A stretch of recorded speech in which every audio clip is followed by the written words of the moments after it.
الرجيم. بسم الله الرحمن الرحيم.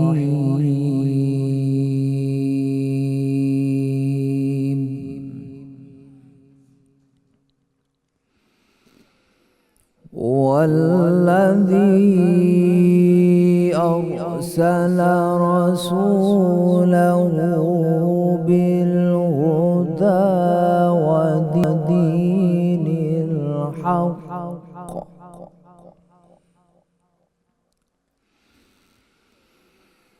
ودين الحق ليظهره على الدين كله ولو كره المشركون.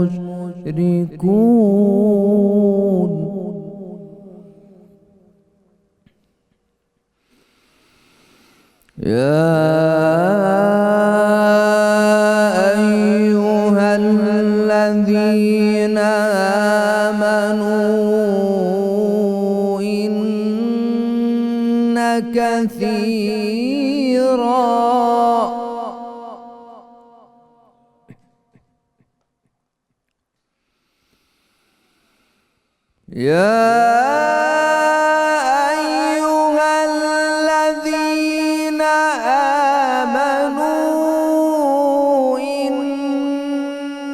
كثيرا من الأحبار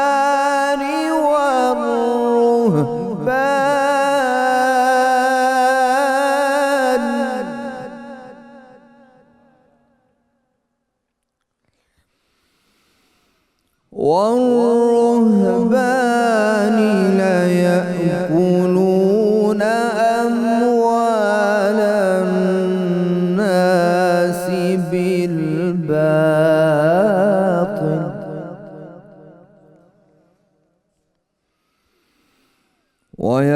ويصدون عن سبيل الله والذين يكنزون الذهب والفضة ولا ينفقونها في سبيل الله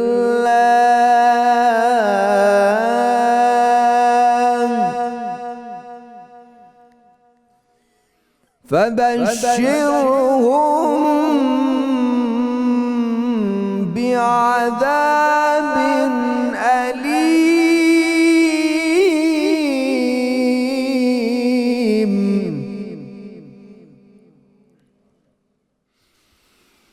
يوم يحمى عليها في نار جهنم فتكوى بها حباههم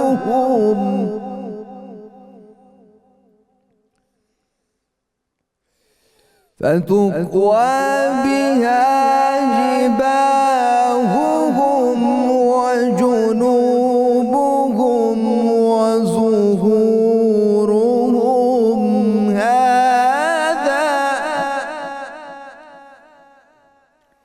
هذا ما كنزتم لأنفسكم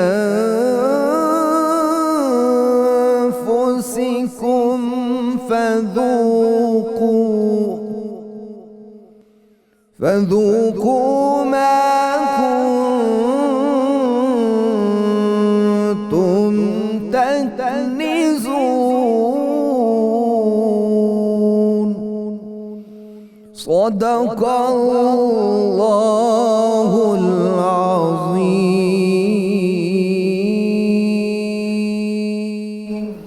جزاک اللہ خیرہ جناب قاری محمد فرحان بخش، آپ کا بہت شکریہ۔ اعوذ باللہ من الشیطان الرجیم، بسم اللہ الرحمن الرحیم۔ السلام علیکم ناظرین مکرم، 92 نیوز چینل کی سحر ٹرانسمیشن رحمت رمضان میں آپ کا میزبان غلام معین الدین نظامی اپنے ساتھیوں سمیت آپ کی خدمت میں حاضر ہے۔ آج ہمارے ساتھ کو ہوسٹ ہوں گے جناب ڈاکٹر طاہر حمید تنولی صاحب۔ ہمارا آج کا موضوع بہت اہم ہے، صدقہ، خیرات اور زکوٰۃ کی فضیلت، اہمیت اور اس کے مسائل۔ ماہ رمضان المبارک کے ساتھ اس کی ایک خاص مناسبت بھی بنتی ہے، اس لیے اس موضوع کا چناؤ کیا گیا۔ ناظرین، آپ جانتے ہیں کہ اسلام بنیادی طور پر دنیا کی فلاح اور آخرت کی بہبود کا دین ہے۔ انسان دوستی اس دین کی سرشت میں ہے اور معاشی اور معاشرتی مساوات اس کے خمیر میں داخل ہے۔ اسلام کی ساری کوشش یہ رہی ہے، قرآن کریم میں، احادیث مبارکہ میں، اکابر کے معمولات میں، صحابہ کرام رضوان اللہ تعالیٰ علیہم سب کے معمولات میں، کہ انسان جو مسلمان ہو جائیں وہ ہر طرح سے ان کے حقوق برابر ہوں اور کسی بھی نوعیت کی انہیں محرومی کا احساس نہ ہو۔ اسلام نے اسی لیے زور دیا ہے کہ آپ اپنے دل میں مال و زر کی محبت پیدا نہ ہونے دیں۔ مال و زر حاصل تو کریں جائز اور حلال طریقے سے، لیکن وہ خدمت خلق کے لیے، دوسروں کے کام آنے کے لیے آپ اپنے دل میں اس کو جگہ نہ دیتے۔ چنانچہ ہم دیکھتے ہیں کہ قرآن کریم میں بھی بار بار صدقہ اور خیرات کا حکم دیا گیا ہے۔ زکوٰۃ تو ویسے ہی فرض ہے، اس سے تو کوئی مجال انکار ہی نہیں ہے، بلکہ آپ دیکھتے ہیں کہ تاریخ اسلام میں جب رسول اللہ صلی اللہ علیہ وآلہ وسلم کے وصال پاک کے بعد زکوٰۃ کی فرضیت سے لوگوں نے انکار کیا اور زکوٰۃ دینے سے رک گئے، تو حضرت امیر المومنین ابو بکر صدیق نے کتنا سخت ایکشن لیا جو بجا تھا ہر اعتبار سے، شرعی طور پر بھی اور انتظامی اعتبار سے بھی۔ تو صدقہ و خیرات کی حوصلہ افزائی اللہ تعالیٰ نے بار بار قرآن کریم میں فرمائی ہے، اور اس کا بھی مقصد یہ ہے کہ ایک تو ہمارے دلوں میں مال و زر کی محبت جڑ نہ پکڑے، اور دوسرا ہمارے دلوں میں خیر خواہی کا جذبہ پیدا ہو، اور اللہ اپنے لطف و کرم سے ہمیں جو رزق دیتا ہے ہم اس میں بانٹنے والے بنیں۔ اسی طرح احادیث مبارکہ میں خود سنت رسول صلی اللہ علیہ وآلہ وسلم، اسوہ حسنہ نبوی، اس سے بہتر کوئی مثال نہیں ہے صدقے کی اور خیرات کی اور دینے کی۔ کتنی احادیث ہیں جس میں آپ صلی اللہ علیہ وآلہ وسلم مختلف انداز میں اس کی ترغیب دیتے ہیں۔ اس کا نتیجہ یہ نکلا کہ تاریخ اسلام میں ایسے ایسے اکابر پیدا ہوئے جنہوں نے اپنے مال و زر کو ہر اس وقت خدا کے راستے میں خرچ کیا جب اس کی ضرورت تھی۔ سیدہ خدیجہ سلام اللہ علیہا، حضرت عثمان غنی، حضرت ابو بکر صدیق، حضرت عبد الرحمن بن عوف، حضرت ابو طلحہ انصاری، اور کتنے ہی نام ایسے ہیں جن کا مال اور جن کی دولت اور جن کی جاگیریں اور جن کی زمینیں راہ اسلام میں وقف تھی، اور اس سے مسلمانوں نے بہت فائدہ اٹھایا اور اسلام کو اس سے بہت تقویت حاصل ہوئی۔ سنت رسول صلی اللہ علیہ وآلہ وسلم اور معمول اکابر ہی کی پیروی میں ہمیں یہ روش بہت کثرت سے ملتی ہے ہمارے اولیاء کرام میں۔ انہوں نے رسول اللہ صلی اللہ علیہ وآلہ وسلم کے اتباع میں فقر اختیاری کو اختیار کیا، اور دینی جو وجاہتیں ہیں اور مال و زر ہے خصوصاً، اس سے اپنے آپ کو باندھ کے نہیں رکھا، بلکہ دینے والے بنے اور اللہ تعالیٰ کی ان نعمتوں کو دوسروں تک پہنچانے کا ذریعہ بنے۔ یہ جو معاشرتی عدم مساوات ہے اور ایک طبقاتی درجہ بندی ہے، اس میں ہم اگر اپنا حصہ ڈالیں بحیثیت مسلمان بھی اور بحیثیت انسان بھی، تو دونوں جہانوں میں خود ہمارے لیے بہتر ہے۔ یہاں بھی ہمیں اس سے روحانی سکون ملے گا، نفسیاتی اطمینان ملے گا، اور آخرت میں ہمارے لیے بہت اعلیٰ درجات منتظر ہوں گے۔ اس سے بڑا اعزاز کیا ہوگا کہ اگر ہم صدقہ اور خیرات اور زکوٰۃ ان کی طرف توجہ دیں تو اللہ کے رسول صلی اللہ علیہ وآلہ وسلم کی خوشنودی ہمیں حاصل ہوگی، اور اللہ تعالیٰ کے حکم کی ہم تعمیل کر رہے ہوں گے۔ اس سے بڑی خوش نصیبی واقعتاً کسی مسلمان اور انسان کے لیے نہیں ہو سکتی۔ جناب ڈاکٹر طاہر حمید تنولی صاحب، آپ کچھ ارشاد فرمائیے۔ جی بالکل ناظرین، جیسے ڈاکٹر صاحب نے ارشاد فرمایا، ہمارا جو آج کا موضوع ہے یہ اسلام کی تعلیمات کے اس پہلو کا احاطہ کرتا ہے جس کو پیش نظر رکھے بغیر ہم دین کی تعلیمات پہ عمل کا حق ادا ہی نہیں کر سکتے۔ کوئی نیک عمل اس وقت تک اللہ کی بارگاہ میں مکمل نیک عمل نہیں بنتا جب تک اس کے ساتھ مالی پہلو شامل نہ ہو جائے۔ لن تنالوا البر حتی تنفقوا مما تحبون، کہ قرآن مجید میں اللہ رب العزت نے جو ارشاد فرمایا کہ اے اہل ایمان، آپ کبھی نیکی تک پہنچ ہی نہیں سکتے جب تک آپ وہ کچھ نہ خرچ کریں جو آپ کو سب سے زیادہ محبوب ہے۔ یعنی ہم کسی نیکی کو نیکی کے درجے پہ اس وقت پہنچ جائیں گے جب اس کے ساتھ وابستہ مالی پہلو کو بھی پیش نظر رکھیں گے اور مالی فرض کو بھی ادا کریں گے۔ تو آج کا جو موضوع ہے، ہمیں اہل علم سے ہمیں بہت کچھ انشاءاللہ سننے کو ملے گا، اور یہی نقطہ ہم واضح کرنے کی کوشش کریں گے اور سیکھنے کی کوشش کریں گے کہ لن تنالوا البر حتی تنفقوا کو ہم اپنی زندگی میں کیسے لا سکتے ہیں۔ بہت شکریہ ناظرین مکرم، آج اس موضوع پر گفتگو کرنے کے لیے ہمارے ساتھ جو محترم مہمان تشریف فرما ہیں ان میں علامہ محمد احمد برکاتی صاحب ہیں، پروفیسر بشارت صدیق ہزاروی صاحب ہیں۔ آپ کی تشریف آوری کا بہت شکریہ، ہم آپ کا انتظار کرتے رہتے ہیں، ہمارے ناظرین آپ کو سننا چاہتے ہیں، آپ کے فرمودات بہت مؤثر ہوتے ہیں، اللہ تعالیٰ آپ کو جزائے خیر دے۔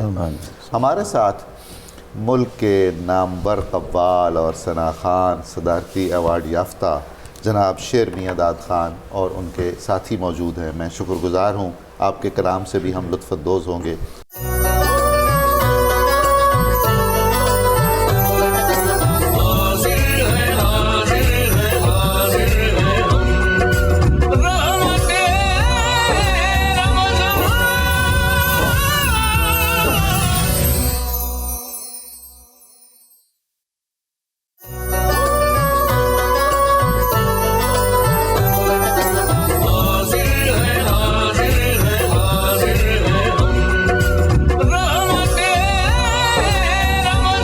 السلام علیکم ناظرین مکرم، آپ کو 92 نیوز چینل کی سحر ٹرانسمیشن رحمت رمضان میں خوش آمدید کہتا ہوں۔ آج ہمارا موضوع صدقہ، خیرات اور زکوٰۃ اور اس کے متعلقہ مسائل ہیں، اس کی فضیلت اور اس کی اہمیت ہے۔ میں برکاتی صاحب سے درخواست کرتا ہوں کہ آپ ہمیں بتائیے کہ صدقہ، زکوٰۃ اور خیرات میں بنیادی فرق کیا ہے اور ان کی شرعی حیثیت کیا ہے؟ بسم اللہ الرحمن الرحیم، وَأَقِیمُوا الصَّلَاةَ وَآتُوا الزَّکَاۃَ، صدق اللہ العظیم۔ سبحان اللہ، اللہ پاک کے فضل و کرم سے ماہ سیام رمضان المبارک پوری آب و تاب کے ساتھ ہم پر سایہ فگن ہے الحمدللہ، اور اس کی خیر و برکات تمام اہل اسلام بخوبی سمیٹ رہے ہیں، اور اللہ تعالیٰ کے حضور التجا کرتے ہیں کہ بقیہ بھی ماہ سیام ہم سب کو اس سے بھی زیادہ جستجو، کوشش اور ہمت کے ساتھ اس کے فیض و برکات مزید سمیٹنے کی توفیق عطا فرمائے۔ آج کا خوبصورت موضوع جو منتخب کیا گیا ہے، اس کے اندر ایک میں سمجھتا ہوں کہ ایک بنیاد ہے جو ہم ماہ سیام رمضان المبارک کے اندر صدقہ و خیرات کو اور زکوٰۃ کو ڈسکس کر رہے ہیں، اور اس کو اگر میں شرعی پہلو سے غور کروں تو مجھے ایک حدیث پاک وہ پکار کے کہہ رہی ہے کہ آج کا موضوع یقیناً اسی حدیث سے ہی مستنبط کیا گیا ہے، اور وہ فرمان علی شان میرے مصطفیٰ کریم صلی اللہ تعالیٰ علیہ وآلہ وسلم کا کہ جو آپ نے ماہ سیام سے ایک دن پہلے خطبہ ارشاد فرمایا تھا، حضرت سیدنا سلمان فارسی رضی اللہ تعالیٰ عنہ جس کے راوی ہیں، اور آپ نے وہاں پر جو آغاز فرمایا، یا ایھا الناس، اے لوگو، قد اظلکم شہر عظیم، سبحان اللہ، تم پر ایک عظیم مہینہ سایہ فگن ہو رہا ہے۔ سبحان اللہ۔ یعنی حضور صلی اللہ تعالیٰ علیہ وآلہ وسلم نے اس کی علو مرتبیت کو اس جملے کے ساتھ ظاہر کیا، اور ہمارے موضوع سے جو چیز ریلیٹ ہو رہی ہے وہ چند الفاظ کے بعد حضور کا یہ فرمان ہے کہ یہ وہ مہینہ جو شہر مواسات، سبحان اللہ، غم گساری کا مہینہ ہے۔ اللہ اللہ، یہ ایک جملے میں، اسی ایک لفظ میں اگر ہم دیکھیں تو نبی کریم صلی اللہ تعالیٰ علیہ وآلہ وسلم کا جو فرمان علی شان، اعطیت جوامع الکلم، مجھے اللہ نے جامع کلمات عطا کیے ہیں، میں مختصر الفاظ بولتا ہوں لیکن ان میں مطالب و مفاہیم کے وسیع سمندر موجود ہوتے ہیں۔ تو یہی جملہ جو شہر مواسات سرکار نے قرار دیا ہے، یہ غم گساری کا مہینہ ہے، میں سمجھتا ہوں اس سے بڑھ کے اسلام اور خاص طور پر ماہ سیام اس کا سوشل ایکٹیویٹیز کی طرف اس سے بڑھ کے کوئی اور اشارہ ہو ہی نہیں سکتا۔ یعنی اسی ایک لفظ میں حضور علیہ السلام نے جتنی آج کے دور کی NGOs بنی ہوئی ہیں جو نام نہاد انسانی حقوق کے علمبردار اور کمزوروں اور ضعیفوں کے اپنے آپ کو بہت غمگسار سمجھتے ہیں، تو ان کے لیے میرے آقا کا یہ فرمان اس وقت کا ہر چیز کو احاطہ کیے ہوئے ہے کہ یہ غم گساری کا مہینہ ہے، دکھ دور کرنے کا مہینہ ہے، تو ہم اپنے دکھ اللہ کے حضور سے دور کرواتے ہیں۔ تو جن کو اللہ نے صاحب ثروت بنایا، صاحب مال بنایا، وہ اپنے سے کمتر لوگوں کو، جن کو مالی کمی کا سامنا ہے، اپنے مال کی معاونت کے ساتھ ان کی غم گساری کرتے ہیں۔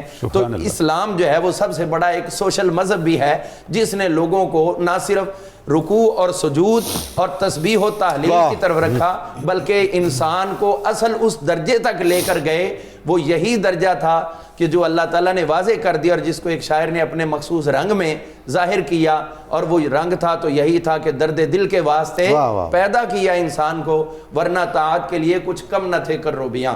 جہاں تک صدقہ و خیرات کا ہم فرق کی بات کرتے ہیں یا ان کے حوالے سے دیگر اقسام کو ہم دیکھتے ہیں، تو یہ چیز واضح ہوتی ہے کہ صدقات کو الگ الگ چیزوں میں ڈیوائیڈ کیا گیا، اور مطلقاً لفظ صدقہ بولا گیا ہے، اور اس کے ماتحت زکوٰۃ کا لفظ بھی ادا کیا گیا۔ صدقات اور زکوٰۃ کے مد میں تقریباً 80 سے زائد مقامات پر قرآن پاک میں ذکر ہوا۔ اللہ اکبر۔ اور یہ جتنا بھی ذکر ہوا ہے، یہ سارے کا سارا یوں سمجھ لیں کہ غم گساری کے مہینے میں ہو، اور پھر وہ ایک سوشل کے طور پر ہو، تو یہ بتا دیا کہ اسلام سے بڑا رفاعی دین کوئی دنیا میں ہے۔ سبحان اللہ۔ نبی کریم صلی اللہ تعالیٰ علیہ وسلم نے اسی چیز کا نہ صرف اظہار اور پرچار کیا، بلکہ صدقات کو بھی ایک محدود پیرائے میں نہیں رکھا۔ کچھ چیزیں ہمیں بحیثیت مسلمان لازم و ملزوم کر دیں، اور وہ زکوٰۃ کی صورت میں رکھا، اس کو صدقہ فرض میں رکھا گیا۔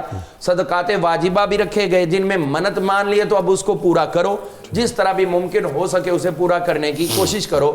صدقات واجبات کے اندر منت ماننے کے علاوہ صدقہ فطر بھی آ جاتا ہے، اس کے اندر صاحب ثروت پر قربانی کرنا بھی آ جاتا ہے۔ برکاتی صاحب، یہ منت ماننا کیا ہے؟ جی، منت کسی بھی اچھے کام کے لیے اچھا، جو بظاہر ہونا ممکن نظر نہ آ رہا ہو، یا جس کے آگے کوئی رکاوٹ نظر آ رہی ہو، تو اپنے ذمے وہ چیز نیکی لازم کر لینی جو عام طور پر شریعت نے فرض قرار نہیں دی، جو اس کے لیے نافلہ تھی یا مستحسنہ تھی، اس کو اپنے اوپر اس نے خود لازم کر لیا۔ مثلا میں کہوں کہ میرا فلاں جائز کام اگر ہو جائے تو میں اللہ کے رستے میں اتنی رقم خیرات کروں گا، یا اتنے نوافل ادا کروں گا وغیرہ، اس طرح کوئی بھی چیز، یعنی وہی جو پہلے قرآن مجید سے ثابت ہے کر لی۔ علامہ صاحب، یہ قرآن مجید سے ثابت ہے؟ جی جی بالکل، یہ تو قرآن پاک نے جگہ جگہ پر اوفوا بالنذور، اپنی منتیں پوری کرو، جو نظر کر رہے ہو اس کو پورا کرو۔ بلکہ ایک صحابی نے عرض کی، حضور میں نے منت مانی تھی کہ میں روغن زیتون بیت المقدس میں بھیجوں گا، اور وہاں جانے آنے کا تو کوئی ذریعہ موجود نہیں ہے، تو حضور صلی اللہ تعالیٰ علیہ وسلم نے فرمایا کہ زیتون کا تیل ضرور پیش کرو، اگر وہاں نہیں تو یہاں مسجد میں پیش کرو۔ مرحوم کے لیے بھی آپ لازمی فرماتے تھے کہ بالکل اسی طرح جو مرحومین ہیں ان کے لیے تو سرکار، نہ صرف مرحومین بلکہ زندوں کے لیے، مرحوم ہونے سے پہلے اگر کوئی بیمار ہوتا ہے تو اس کے لیے فرمایا داؤ مرضاکم بصدقہ، اپنے بیماروں کا صدقے کے ذریعے علاج کرو۔ اور جو جب دنیا سے چلا گیا تو اس کے لیے ایسا صدقہ جاریہ رکھا ہے کہ آپ چھوٹی بھی نیکی کرو گے تو وہ بھی ان کے لیے زیادہ اجر و ثواب کا باعث بنتی رہے گی۔ اس کے ماتحت حدیث ہم انشاءاللہ اپنے وقت پر پیش کریں گے۔ اور زکوٰۃ کا تو ہمیشہ نماز کے ساتھ ذکر فرمایا۔ جی، اسی طرح وہ بتا دیا جو آپ نے انٹرو میں بات بڑی خوبصورت فرمائی، اور میں اسی پہ زیادہ اپنے ناظرین کی توجہ چاہوں گا، اور وہ یہ ہے کہ حضرت سیدنا ابوبکر صدیق رضی اللہ عنہ نے جملہ بولا تھا کہ جو نماز اور زکوٰۃ میں فرق کرے گا میں اس کے خلاف ضرور جہاد کروں گا۔ اور اگر اس وقت وہ کمپرومائز کر جاتے تو اس کا مطلب ہے قیامت تک یہ زکوٰۃ نے پھر کمپرومائز ہی ہونا تھا۔ اس کو ہر دور میں چھوڑنے کے بہانے ہی لوگوں نے ڈھونڈنے تھے، لیکن حضرت ابوبکر صدیق رضی اللہ عنہ کا سخت ترین اقدام یہ قیامت تک کے لیے آ گیا، اور آپ کے اس اقدام کی تمام اصحاب کا تائید کرنا یہ اس بات میں آ گیا کہ زکوٰۃ وہ اللہ کا فرض ہے جس پہ کبھی بھی کمپرومائز نہیں ہو سکتا، یہ ہر حال میں ادا کرنا ہوگی۔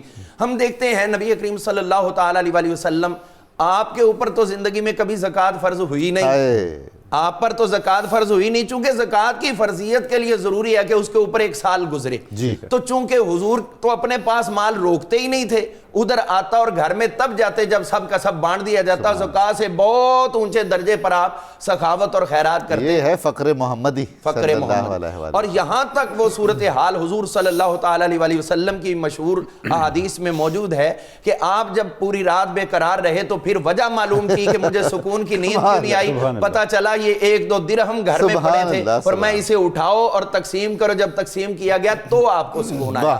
تو اس طرح ہم یہ دیکھتے ہیں کہ حضور صلی اللہ تعالیٰ علیہ وسلم نے جو قرآن و سنت کی روشنی میں ہمیں صدقات کی طرف متوجہ کیا ہے اور راغب کیا ہے، اسی لیے حضور صلی اللہ تعالیٰ علیہ وسلم کے عمل مبارک کو حضور کی ازواج مطہرات بیان کرتی ہیں کہ حضور رمضان المبارک میں اس قدر خرچ کرتے کہ جس طرح بارش کے تیز دھار قطروں کو شمار نہیں کیا جا سکتا، اسی طرح حضور صلی اللہ علیہ وسلم کی عطاؤں کو شمار نہیں کیا جاتا، اس قدر آپ لوگوں کو نوازتے۔ اور یہاں تک ہوتا کہ فرمایا جو قیدی قید ہیں اور وہ اپنی قید کا کوئی فدیہ ادا نہیں کر سکتے تو بغیر فدیہ کے ان کو چھوڑ دیا جائے، یعنی اگر مثال کے طور پر 50,000 فدیہ بنتا ہے تو اس کے بغیر چھوڑ دیا، یعنی وہ 50,000 ہی آپ نے خیرات کر دیا۔ تو یہ حضور صلی اللہ علیہ وسلم اس مہینے کے اندر، ماہ مقدس کے اندر کبھی بھی کوئی بھی ایسا موقع جانے ہی نہیں دیتے تھے جس میں خرچ کرنے کی بات اور حضور کا دست عطا کھل نہ گیا۔ برکاتی صاحب، میں نے ایک بات خاص طور پر آپ سے پوچھنی ہے، وہ یہ ہے کہ بعض احادیث میں بتایا جاتا ہے کہ صحابہ کرام میں سے کچھ افراد شعبان میں زکوٰۃ ادا کر دیتے تھے تاکہ لوگ جو ضرورت مند ہیں، جو محتاج ہیں، وہ رمضان المبارک میں اپنی ساری تیاری کر لیں گھر کے ساز و سامان کے لیے۔ تو یہ بھی ایک مستحسن طریقہ ہے جی، رمضان میں ظاہر اجر بڑھ جاتا ہے۔ ہاں جی، لیکن اس کے اندر شرعی نقطہ نظر سے تو یہ ہے کہ جب آپ کے مال پہ پورا سال گزر گیا اس کے بعد مزید کا انتظار نہ کرے، بیفور ٹائم دی جا سکتی ہے۔ بعد کے اندر دینے میں وہ فریضہ تو ادا ہوتا ہے لیکن اجر ذرا تنزلی کی طرف جاتا ہے، لہٰذا اور پھر سب سے بڑا جو اسلام کا ایک اصول ہے اندت طلب اندت ضرورت، اس چیز کو خرچ کرنا۔ تو پھر جب اس ضرورت کے ٹائم پہ آپ خرچ کرتے ہو تو شاید اللہ تعالیٰ نے ماہ صیام کا درجہ تو رکھا ہی ہے۔ اب ایک بندہ سامنے تڑپ رہا ہے، اس کو ضرورت ہے، حاجت ہے، اور آپ اس کو نہیں دیتے، میں تو رمضان المبارک میں دوں گا، تو آپ اگر اسی وقت اس کو دیتے ہیں تو اللہ تعالیٰ اس بات پر قادر ہے کہ وہ آپ کو اس سے بھی زیادہ۔ سبحان اللہ، سبحان اللہ۔ علامہ بشارت صدیق غزالی صاحب کی طرف آتے ہیں۔ علامہ صاحب، جیسے ابھی علامہ صاحب نے ذکر کیا کہ زکوٰۃ کی، صدقات کی بہت اہمیت ہے قرآن مجید میں، حدیث پاک میں، اور جب ہم قرآن مجید کو دیکھتے ہیں تو انفاق فی سبیل اللہ کا حکم زکوٰۃ کی نسبت دگنی مرتبہ آیا ہے۔ تو آپ یہ ہمارے ناظرین کے لیے ارشاد فرمائیں کہ قرآن مجید میں صدقہ کی اور اس کی مختلف جو قسمیں ہیں ان کی ادائیگی کی کیا اہمیت اور کیا اس پہ زور دیا گیا ہے؟ بسم اللہ الرحمن الرحیم، والصلاة والسلام علی سید الانبیاء والمرسلین۔ سر، ہم اگر قرآن مجید فرقان حمید کی آیات کو دیکھیں اور پھر نبی رحمت صلی اللہ علیہ وآلہ وسلم کے فرامین کو دیکھیں تو متعدد مقامات پر صدقات واجبہ ہوں یا نافلہ ہوں، ان کی بڑی تاکید کی گئی۔ قرآن مجید فرقان حمید میں نماز کے ساتھ جو زکوٰۃ کا ذکر ہے یہ کم و بیش 32 مرتبہ آیا ہے، سبحان اللہ۔ اور پھر انفرادی طور پر زکوٰۃ کی ادائیگی کا ذکر کیا گیا، اور اس کے بعد جو صدقات نافلہ ہیں، یعنی جو صدقہ انسان اپنی مرضی سے تقرب الہی کی نیت سے اللہ کا قرب پانے کے لیے اپنے مال سے جو خرچ کرتا ہے صدقات کی صورت کے اندر، اس کی بھی بڑی تاکید کی گئی۔ قرآن مجید فرقان حمید کے اندر اہل تقوی کی ایک صفت بیان کی گئی کہ جو متقین لوگ ہوتے ہیں وَمِمَّا رَزَقْنَاهُمْ يُنْفِقُونَ، کہ اللہ نے جو انہیں عطا کیا ہے اس میں سے وہ خرچ کرتے ہیں۔ ٹھیک ہے۔ اور سورہ بقرہ میں ہی اللہ کریم نے ارشاد فرمایا یا ایھا الذین آمنوا انفقوا مما رزقناکم، اے ایمان والو ہم نے جو تمہیں عطا کیا اس میں سے خرچ کرو۔ تو ایک بنیادی فلسفہ قرآن نے دیا کہ اللہ کریم کا کرم ہے کہ جس مال سے وہ طلب فرما رہا ہے وہ مال دراصل اسی کا ہے اور اسی نے عطا فرمایا، اور اس میں سے وہ مال کو طلب فرما رہا ہے، اور وہ جب بندہ اس کے دیے ہوئے مال میں سے خرچ کرتا ہے تو وہ رب اس پر اس کو اجر بھی عطا فرماتا ہے، حالانکہ جو مال اس نے خرچ کیا وہ رب کا ہی دیا ہوا تھا۔ اب جو صدقات نافلہ کی صورت ہے اس کو ہم دیکھتے ہیں تو اس میں آقا کریم صلی اللہ علیہ وآلہ وسلم کی ایک حدیث جو اس کی بنیاد فراہم کرتی ہے، اس میں نبی علیہ السلام نے فرمایا کہ رشک کرنا، لفظ صدقہ ہے اور اس سے مراد ہے رشک کرنا۔ فرمایا دو آدمیوں پر رشک کرنا جائز ہے، ایک وہ جس کو قرآن مجید دیا گیا اور وہ قرآن مجید کے ساتھ قائم ہے، سبحان اللہ، وہ جس کی تفصیل نبی علیہ السلام نے یوں بیان فرمائی کہ خیرکم من تعلم القرآن وعلمہ، یعنی جو قرآن مجید کا متعلم ہے یا معلم ہے وہ نگاہ رسول میں بہتر ہے۔ اور دوسرا فرمایا کہ جس کو اللہ تعالیٰ نے مال دیا اور وہ اس مال کو اللہ تعالیٰ کے راستے میں خرچ کرتا ہے، انفاق فی سبیل اللہ کی صفت سے متصف ہے، اس پر رشک کرنا جائز ہے، اس پر کوئی شرعی قدغن نہیں ہوتی۔ اتنی عظمت ہے اس عمل کی۔ بالکل۔ ایک مقام پر نبی علیہ السلام نے ارشاد فرمایا، آپ نے فرمایا کہ تم اللہ تعالیٰ کے راستے میں خرچ کرو قبل اس کے کہ وہ وقت آ جائے کہ تمہیں صدقہ لینے والا کوئی نہ ملے، اور تم صدقہ ہاتھ پر لے کر پھرو اور تمہاری یہ چاہت ہو کہ میں اللہ کے راستے میں خرچ کروں، اور تم کسی کو دینا چاہو اور وہ تمہیں جواب دے کہ اگر کل آپ آ جاتے تو میں حاجت مند تھا میں لے لیتا, آج مجھے اس کی ضرورت نہیں. تو فرمائے اس سے قبل کہ وہ وقت آئے تم صدقہ اللہ تعالیٰ کے راستے میں خرچ کرو. اس کا مطلب یہ ہے کہ صدقات کا یہ معاشرتی اثر ہے کہ معاشرہ اس سطح تک پہنچ جائے گا کہ کوئی محتاج رہے گا نہیں. جی بالکل, سبحان اللہ. اس کی ایک صورت ہم نے حضرت عمر بن عبدالعزیز کے زمانے میں دیکھ چکے ہیں, دور میں ہم دیکھتے بھی ہیں کہ جہاں صدقہ لینے والے تو نظر نہیں آتے تھے, دینے والے بہت تھے. سبحان یہ وقت پھر بھی آ سکتا ہے جس سے نبی علیہ السلام نے خبردار فرمایا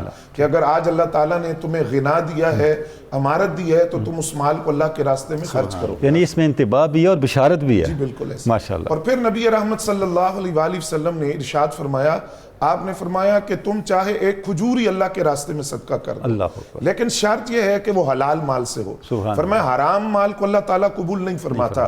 اور جب تم اللہ تعالیٰ کے راستے میں صدقہ کرتے ہو تو اللہ کریم اپنی شان کے مطابق اپنے داہنے ہاتھ سے اسے وصول فرماتا ہے. اور آگے جو لفظ ہیں وہ بندہ مومن کو کیسے ایک مجدہ جاں فضا سناتے ہیں. نبی علیہ السلام نے فرمایا اللہ اپنی شان کے مطابق تمہارے اس صدقے کی پرورش کرتا ہے جس طرح تم کسی بچڑے کو پالتے ہو, اس طرح اللہ اس صدقے کی پرورش کرتا ہے. یہاں تک کہ اگر تم نے ایک کھجور صدقہ کی ہے تو کل قیامت کے دن تم وہ نیکی کے پہاڑ کی صورت میں دیکھو گے وہ صدقہ جو تم نے دنیا کے اندر کیا.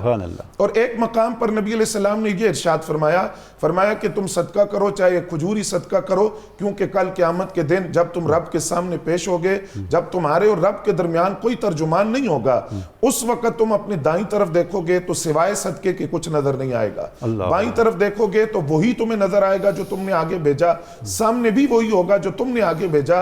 لہذا تم اپنے کل کی فکر کرو کہ تم نے اپنے کل کے لیے آگے کیا بھیجا, جو صدقہ کیا, جو تم نے خیرات کیا. اس کا تصور سیدہ عائشہ پاک رضی اللہ تعالیٰ عنہا کی اس روایت سے ملتا ہے. جب نبی علیہ السلام نے ان سے پوچھا, جب وہ گوشت کی تقسیم ہو گئی تو نبی علیہ السلام نے ان سے فرمایا کہ کیا بچ گیا ہے. انہوں نے عرض کیا حضور یہ جو پڑا ہوا ہے یہ بچ گیا. تو سرکار نے فرمایا بچا یہ نہیں, بچا وہ ہے جو ہم نے تقسیم کر دیا, ہم نے کل اپنی آخرت کے لیے ذخیرہ کر لیا اور وہ کل آخرت کے لیے ہم نے جمع کر دیا.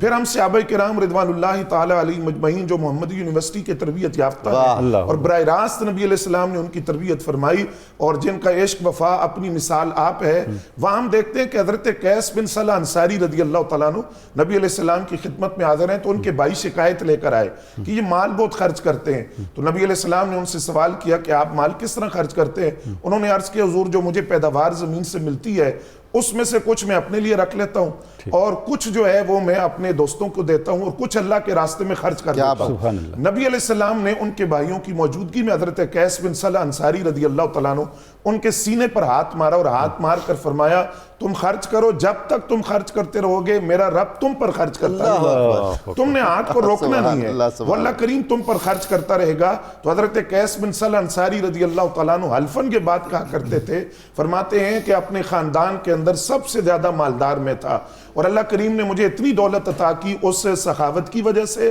صدقہ و خیرات کی وجہ سے, انفاق فی سبیل اللہ کی وجہ سے کہ جو میں اللہ کے راستے میں خرچ کرتا رہا, اللہ کریم نے اس کے بدلے مجھے یہ اجر عطا کیا کہ میرے خاندان کے اندر مجھ سے بڑھ کر کوئی مالدار نظر نہیں آتا. گویا علامہ صاحب حضور اقدس صلی اللہ علیہ وسلم نے ارشاد فرما دیا, ہمیں وہ طریقہ بتا دیا کہ مالدار بننا کیسے ہے. سبحان اللہ. جی, اور فرمایا کہ جب تک تم اللہ کے راستے میں خرچ کرتے رہو گے اللہ کریم تم پر خرچ فرماتا رہے گا. پھر اس کی ہم بے شمار مثالیں دیکھتے ہیں, جس طرح آپ نے انٹرو میں فرمایا کہ اللہ کریم یہ چاہتا ہے کہ اس کے راستے میں وہ چیز خرچ کی جائے جو انسان کو اپنی ذات کے لیے پسندیدہ ہوتی ہے. جب یہ آیت اتری لن تنالوا البر حتی تنفقوا مما تحبون, تو اس آیت پر صحابہ کرام نے کس طرح عمل کیا, یعنی جس کو جو من پسند چیز تھی وہ لے کر سرکار کی بارگاہ میں آ گیا. یا رسول اللہ صلی اللہ علیہ وسلم آپ قبول فرمائیں. حضرت ابو طلحہ انصاری رضی اللہ تعالیٰ عنہ جو تھے وہ اپنا باغ لے کر پہ ہوئے. حضرت زید بن حارثہ اپنی سواری لے کر آ گئے, حضور مجھے یہ بہت پسند ہے تو چونکہ یہ آیت اتری ہے تو آپ اس کو قبول فرمائیں اور اس کو جہاں چاہیں آپ خرچ فرما دیں. تو نبی علیہ السلام نے وہ حضرت اسامہ بن زید رضی اللہ تعالیٰ عنہ کو دی. تو انہوں نے عرض کیا حضور یہ تو گھر کی بات ہو گئی کہ آپ نے مجھ سے لے کر حضرت اسامہ بن زید کو دی. حضور نے فرمایا تم نے جو صدقہ کیا وہ اللہ کو پہنچ گیا, میں نے قبول کر لیا, میں جسے چاہوں عطا فرما دوں. پھر اسی طرح حضرت عبداللہ ابن عمر رضی اللہ تعالیٰ عنہ جن کو مطیع اعظم کہا جاتا ہے, تو آپ کی جو من پسند غذا تھی وہ مچھلی تھی، مچھلی بہت پسند تھی، اور آپ کی یہ عادت تھی کہ شام کا کھانا بغیر فقراء کے آپ نہیں کھاتے تھے، جب تک دسترخوان پر فقراء موجود نہ ہو۔ تو آپ نے جب فقراء کی دعوت کی تو وہ مچھلی مقدار میں کم تھی، آپ کی اہلیہ نے ان کو کچھ دراہم اور دنانیر فقراء کو بھجوا دیے، آپ انتظار میں رہے کہ فقراء آئیں گے، تو اہلیہ نے کہا چونکہ مچھلی آپ کو پسند ہے اور وہ کم ہے تو فقراء کو دراہم و دنانیر بھجوا دیے گئے، تو لہذا آپ کے مچھلی کھا لیں، ان کو رقم دے دی گئی۔ تو آپ نے فرمایا یہی تو اصل اسلام کا فلسفہ ہے کہ تمہیں جو پسند ہے وہ اللہ کے راستے میں خرچ کرو، پہ عمل نہیں چھوڑنا۔ جی بالکل، اب جب مجھے یہ پسند ہے تو یہ میں تب تک اس کو میں کھانا نہیں کھاؤں گا جب تک فقراء اس دسترخوان پر شریک نہیں ہوں گے، اور ان کے لیے میں اللہ تعالیٰ کے حکم پر ان کے لیے صدقہ و خیرات نہیں کروں گا۔ سبحان اللہ، یعنی صحابہ کرام نے بھی اپنے عمل سے ہمیں بتایا کہ قرآن مجید کی ہر آیت پر، حضور اکرم صلی اللہ علیہ وسلم کا ہر فرمان پر کیسے عمل کرنا ہے۔ سبحان اللہ۔ پروفیسر صاحب، جس طرح آپ نے اتنی تفصیل سے ماشاءاللہ ارشاد فرمایا، پتہ یہ چلا کہ یہ جو صدقہ ہے، یہ جو مالی عبادت ہے، اس کا اثر صرف معروف معنوں میں، مذہبی یا دینی دائرے میں نہیں ہے، بلکہ جو ہماری زندگی کا دنیاوی پہلو ہے اس میں بھی ہمارے لیے جو مشکلات ہیں، جو بند راستے ہیں، ان کو کھولنے میں اور مشکلات کو آسانی میں بدلنے میں یہ اللہ نے ہمیں ایک ماسٹر کی دے رکھی ہے۔ اگر ہم اس صحیح طور پہ استعمال کریں تو جس طرح صحابہ اکرام کی زندگیوں میں خوشحالیاں آئیں اور آسانیاں آئیں تو وہ برکتیں ہماری زندگی میں بھی ہمیں نظر آئیں گی۔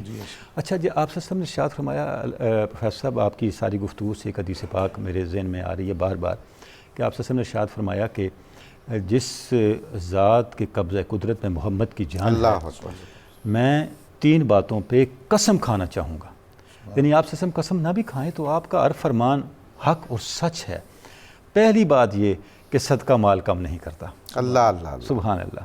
اچھا، اب یعنی دین کا توازن اور اعتدال کمال ہے، ساتھ ہی فرما دیا کہ جو سوال کرے گا، سوال کرنا اس کا مقدر بنا دیا جائے گا۔ اللہ اکبر۔ یعنی دینے والا دیتا رہے اور لینے والا لینے کے لیے نہ تیار بیٹھا رہے۔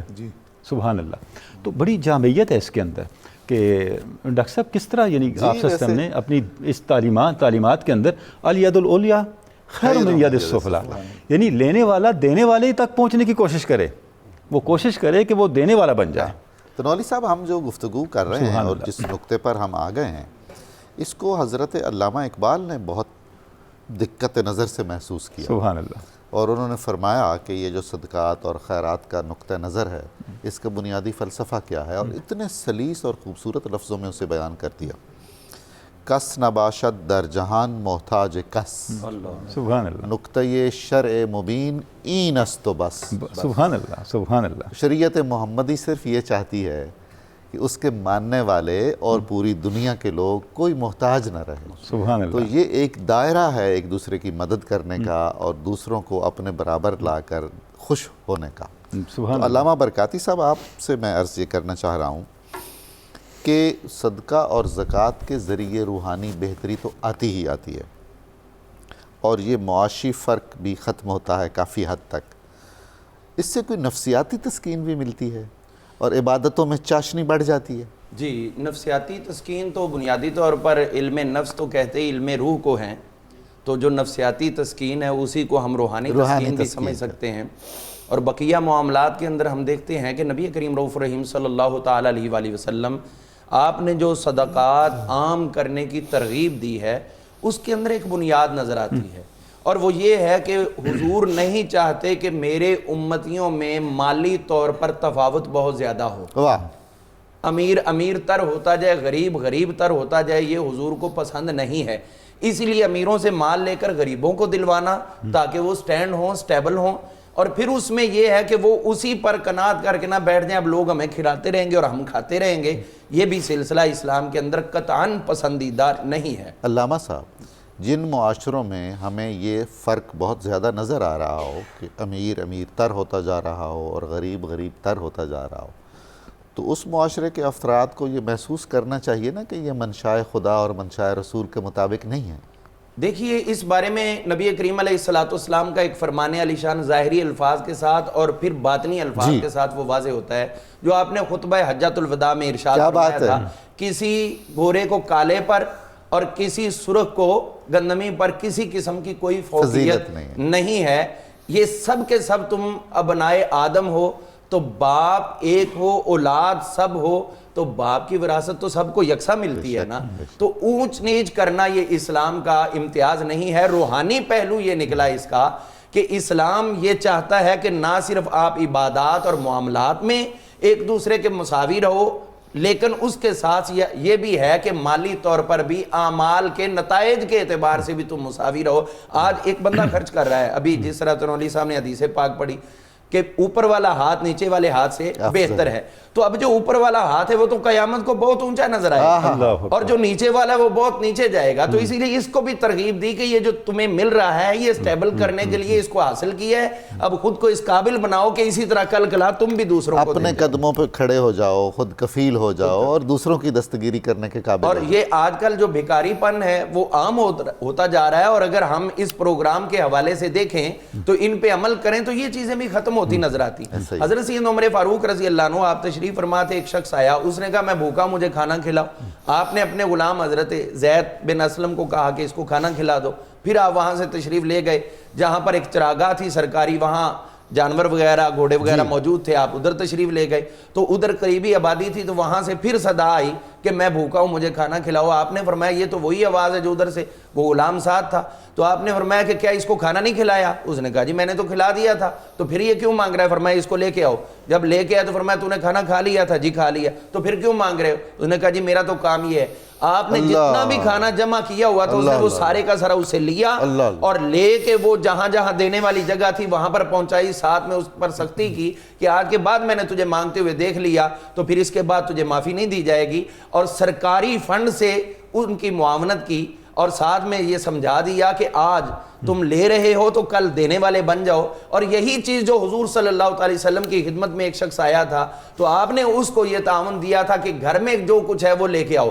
تو اس نے جب وہ پیالہ اور چادر وغیرہ کا سلسلہ عرض کیا آپ نے بیچ کے جو اس کو کلہاڑا لے کر دیا. اور پھر جب وہ ایک ہفتے عشرے کے بعد آیا تو اس وقت آپ نے فرمایا تھا کہ یہ تیرے درہم ان دراہم سے بہتر ہے. یعنی اسلام سٹیبل کرنا چاہتا ہے. یہ صدقات اور زکوٰۃ کا مشن یہ نہیں ہے کہ امیروں سے لیتے رہو اور ان کو نیچے لاؤ اور لوگوں کے ذہنوں میں یہ بات رہے اسلام تو زبردستی بالجبر لے رہا ہے، گورنمنٹ بھی اتنے ٹیکس لیتی ہے اب اسلام بھی اتنے ٹیکس لیتا ہے. یہ چیز اور یہ صورتحال نہیں ہوگی، بلکہ جو اللہ نے تمہیں حکم دیا ہے اس کو اطاعت و فرما برداری سمجھتے ہوئے آگے بڑھو. یہی چیز تمہاری روح کو ترقی دے گی اور یہی چیز تمہیں تقرب اللہ کی طرف لے کر جائے گی. اس لیے چونکہ روح جو ہے اس نے ہمیشہ رہنا ہے. روح کو اب رکھنا کیسے ہے یہ اس جسم پر ڈیپینڈ ہے. ہم اس کو اچھائی میں رکھیں گے یا اس کو آگے جا کر برائی میں رکھیں گے. جو 7 چیزیں ہیں جن کو فنا نہیں ہے، باقی عالم اسباب کو فنا ہے، جو عالم امر ہے اس میں 7 چیزیں ہیں جن کو فنا نہیں ہے. ان 7 چیزوں میں سے ایک چیز جو ہے وہ روح ہے جس کا تعلق عالم امر سے. یسألونک عن الروح قل الروح من امر ربی، یہ اللہ کے امر سے عالم امر سے اس کا تعلق ہے. اب وہ ہمارے جسم کے اندر مقید ہے اور یہ جسم پابند ہے کھانے کا بھی، پینے کا بھی، استعمال کرنے کا، لباس کا، ہر چیز کا. تو ہم اب اس کو اس قابل بنائیں کہ یہ جب یہاں سے جائے جدا ہو تو اس اعلیٰ مرتبہ پر فائز نظر آئے کہ جس کا مشن یہ تھا کہ جنت سے چلے تھے تو واپس جنت میں پہنچنے کے قابل ہو جاؤ. اور یہی چیز جو علامہ اقبال نے کیا خوب ارشاد فرمائی. آپ فرماتے ہیں کہ یہ نکتہ سیکھا ہے میں نے ابو الحسن سے کہ جان مرتی نہیں مرگے بدن سے، اس نے ہمیشہ باقی رہنا ہے. تو اس کا ایک بہترین اس کو پاور دینے کا، قوت دینے کا طریقہ وہ کیا ہے؟ 2 ہی قسم کی عبادات ہیں، ایک اپنی زبان سے اور ایک اپنے جسم سے، اور مال بھی جسم سے کمایا ہوا ہے. تو اب اگر سبحان اللہ ہر وقت پڑھتے رہیں، تسبیحات تعلیلات کرتے رہیں اور خرچ کرنے کی بات ہو تو نگاہیں نیچے جھکا لیں تو پھر یہ ہم نے اپنے منصب کے ساتھ انصاف نہیں کیا. اسی لیے حضور صلی اللہ تعالی علیہ وسلم آپ نے خود بظاہر ارشاد فرما دیا اور سب کو سمجھا دیا کہ جو ایک بخیل مومن ہے اس سے وہ سخی مومن اللہ کو زیادہ پسند ہے، اگرچہ اس کے ظاہری اعمال اس سے کم نظر آتے ہیں. برکاتی صاحب ایک نقطہ نظر یہ ہو جاتا ہے کہ ہم افراد یہ سوچنے لگتے ہیں یا ہمیں نفس یہ سکھاتا ہے کہ بھئی یہ تو ریاست کی ذمہ داری ہے کہ وہ ہر ایک کا خیال رکھے. ریاست یہ سمجھتی ہے کہ یہ افراد کا بھی انفرادی سطح پر بھی کام ہے. تو میرا خیال ہے کہ یہ کوئی یک طرفہ نہیں ہے، یہ افراد کی ذمہ داری بھی ہے، اجتماع کی بھی ذمہ داری ہے، ریاست کی بھی ذمہ داری جی ہے؟ بالکل، یہ اصل میں تو ہے ہی ریاست کی بنیادی ذمہ داری، چونکہ جو مصارف زکوٰۃ اور صدقات ہیں ان میں ایک چیز جو موجود ہے وہ یہی ہے کہ جو انما الصدقات للفقراء والمساکین والعاملین علیہا، یہ وہ لوگ اس کے اندر شامل ہیں، لہٰذا جب تک یہ خود کلیکٹ کر کے اصل حقداروں تک نہیں پہنچاتے تب تک یہ بھی اپنے اس فرض سے سبکدوش بہت نہیں ہو شکریہ۔ ناظرین کرام، ہمیں کمرشل بریک لینی ہے، بہت جلد دوبارہ حاضر خدمت ہوتے ہیں۔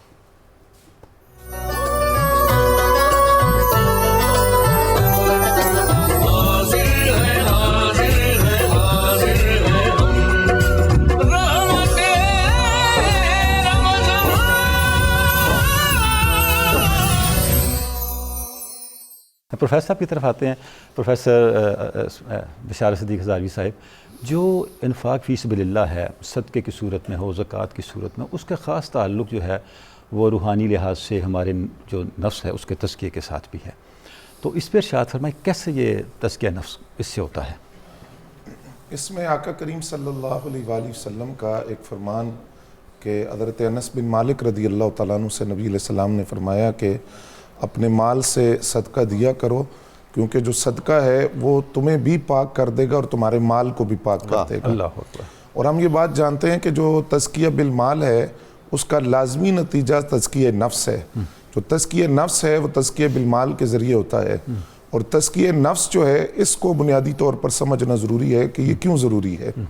اسلام نے اپنے ماننے والوں سے تقاضا کیا ہے کہ وہ اپنے نفوس کا تزکیہ کریں، اور نبی اکرم صلی اللہ علیہ وآلہ وسلم کے جو منصب رسالت کی ذمہ داریاں ہیں اس میں بھی وَيُزَكِّيهِمْ کے الفاظ موجود ہیں کہ نبی اکرم صلی اللہ علیہ وآلہ وسلم بھی تزکیہ نفوس فرماتے ہیں۔ سبحان اللہ۔ تزکیہ سے مراد یہ ہے کہ انسان کے نفس کے اندر گناہوں کی وہ علائشیں جو اس کی روحانی ترقی کے لیے رکاوٹ کا سبب بنتی ہیں، ان علائشوں سے انسان اپنے آپ کو پاک کرے تاکہ وہ روحانی مدارج کو طے کر سکے، یا غیر اللہ سے جو اس کی گہری وابستگیاں ہیں۔ بالکل۔ اور پھر اس میں ایک مثال دی جاتی ہے کہ انسان گندم کاشت کرتا ہے یا کوئی فصل کاشت کرتا ہے تو اس کے ارد گرد جو جڑی بوٹیاں پیدا ہو جاتی ہیں، اگر وہ ان جڑی بوٹیوں کو تلف نہ کرے تو زمین کی صلاحیت تقسیم ہو جاتی ہے۔ اب وہ زمین کی صلاحیت ان جڑی بوٹیوں کے لیے بھی ہے اور اس کاشت کی گئی فصل کے لیے بھی ہے، تو پیداوار اچھی نہیں ہوگی۔ اچھی پیداوار کے لیے ضروری ہے کہ ان جڑی بوٹیوں کو تلف کیا جائے۔ اسی طرح روحانی مدارج کو طے کرنے کے لیے ضروری ہے کہ انسان اپنے نفس کو ان علائشوں سے پاک کرے جو روحانی ترقی میں رکاوٹ ہے۔ قرآن مجید فرقان حمید میں اللہ کریم نے ارشاد فرمایا فَأَلْهَمَهَا فُجُورَهَا وَتَقْوَاهَا، اور دوسرے مقام پر فرمایا فَهَدَيْنَاهُ النَّجْدَيْنِ کہ ہم نے انسان کو بدی اور خیر دونوں راستے دکھا دیے، اور انسان کے اندر یہ دونوں قوتیں کار فرما ہیں، خیر کی بھی اور شر کی، اور ان کی کھینچا تانی جو ہے وہ بھی جاری رہتی ہے۔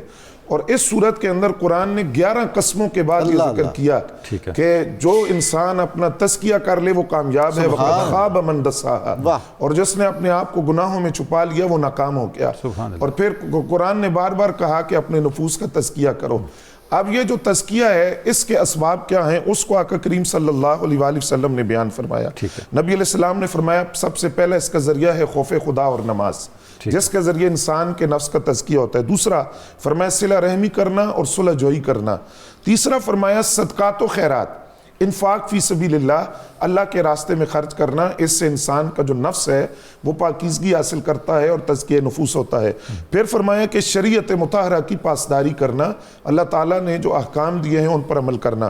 پھر فرمایا اپنے نگاہ کی حفاظت کرنا، اعمال صالحہ کی کثرت، اور پھر فرمایا کہ موت کی یاد۔ یہ وہ چیزیں ہیں جو انسان کا تزکیہ نفس کرتی ہیں۔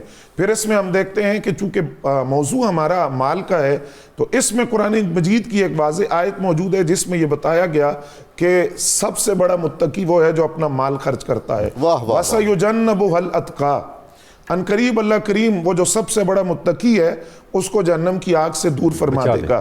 وہ کون ہے؟ الَّذِي يُؤْتِي مَالَهُ يَتَزَكَّى، کہ جو اپنا مال دیتا ہے اور اس کے ذریعے وہ پاکیزگی حاصل کرتا ہے۔ مال اور تزکیہ کا اکٹھا ذکر آ گیا۔ جی بالکل۔ تو یعنی تزکیہ بالمال کا لازمی نتیجہ تزکیہ نفس ہے. اور پھر فرمایا کہ وَمَا لِأَحَدٍ عِندَهُ مِن نِعْمَةٍ تُجْزَى, وہ جو اللہ تعالیٰ کے راستے میں مال خرچ کرتا ہے وہ کسی کا احسان نہیں اتارتا, خالصتاً اللہ تعالیٰ کی رضا کے لیے, اس کی خوشنودی کے لیے, اور اللہ کی رضا کا طلبگار بن کر وہ اپنے مال کو خرچ کرتا ہے. اب چونکہ اس آیت کے خاص پس منظر ہے وہ حضرت سیدنا صدیق اکبر رضی اللہ تعالیٰ عنہ کا حضرت بلال حبشی رضی اللہ تعالیٰ عنہ کو خرید کر آزاد کرنا ہے, کہ جہاں جو قریش کے لوگ تھے انہوں نے کہا کہ حضرت بلال حبشی رضی اللہ تعالیٰ عنہ کو اس لیے خرید کر آزاد کیا گیا کہ ان کا کوئی احسان تھا, اس لیے خریدا. اور آپ کے والد نے یہ بات کہی کہ آپ کوئی طاقتور غلام لیتے جو فائدہ دیتا, تو آپ نے فرمایا کہ میں نے کام کاج کے لیے یا احسان اتارنے کے لیے نہیں, خالصتاً اللہ تعالیٰ کی رضا کے لیے میں نے یہ جو صدقہ و خیرات کیا یا اپنا مال خرچ کیا, اور ایک غلام کو اللہ کی رضا کے لیے میں نے آزاد کیا. تو گویا یہ بات پتہ چلی کہ جو تزکیہ بالمال ہے اس کا لازمی نتیجہ تزکیہ نفوس کی صورت میں نکلتا ہے.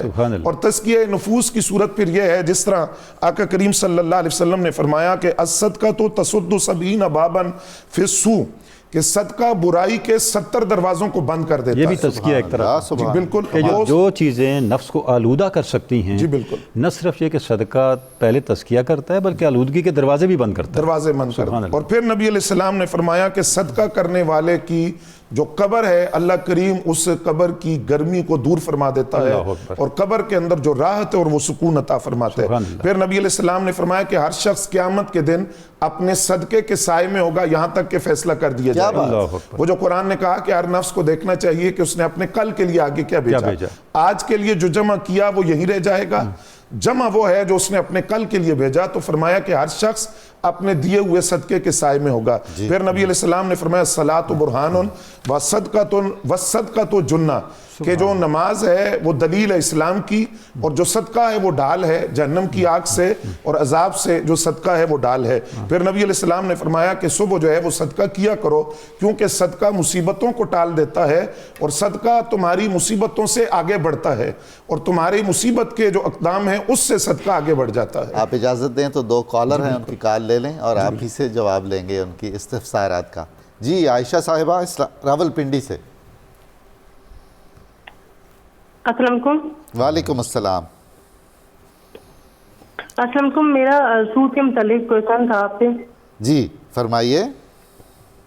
جی سود کے متعلق یہ تھا کہ ہم جب بینک میں پیسے جمع کرواتے ہیں نا, تو وہ آپ لوگ اسلامی بینک میں نا, تو اس میں وہ آپ لوگوں کو بتاتے ہیں پروفٹ کے متعلق, کہ اگر آپ فکس رقم کرتے ہیں تو وہ سود ہوگا, اور اگر آپ فکس نہیں کرتے تو وہ سود نہیں ہوگا. جی یہ سمجھ گئے آپ کا مسئلہ, ابھی عرض کرتے ہیں علماء سے پوچھ کے بیان کرتے ہیں. جی یہ جو بینکاری نظام میں اسلامی بینکنگ اور سود کا تصور ہے, بڑا اہم سوال ہے. اتنے زیادہ اشکالات ہیں, لوگوں کو ذہنوں میں مسائل ہیں, لوگ رسول اللہ اور اللہ کے حکم کا عدول نہیں کرنا چاہتے ہیں, تو اسی اخلاص کی بنیاد پر پوچھتے ہیں اور پریشان ہوتے ہیں. اس پر فرمائیے. جی اس کے اندر جو پہلی بات ہے وہ یہ ہے کہ نبی کریم صلی اللہ تعالیٰ علیہ وآلہ وسلم نے جو سود کے حوالے سے ہمیں بیان فرمایا, قرآن پاک کا ایک لفظ جو ہے اس کی بہترین ترجمانی کرتا ہے. جہاں پر سود کے مسائل اللہ نے خود ذکر فرمائے, وہاں اینڈ کیا ہے لا تظلمون ولا تظلمون, جی نہ تم ظلم کرو اور نہ ظلم کرواؤ.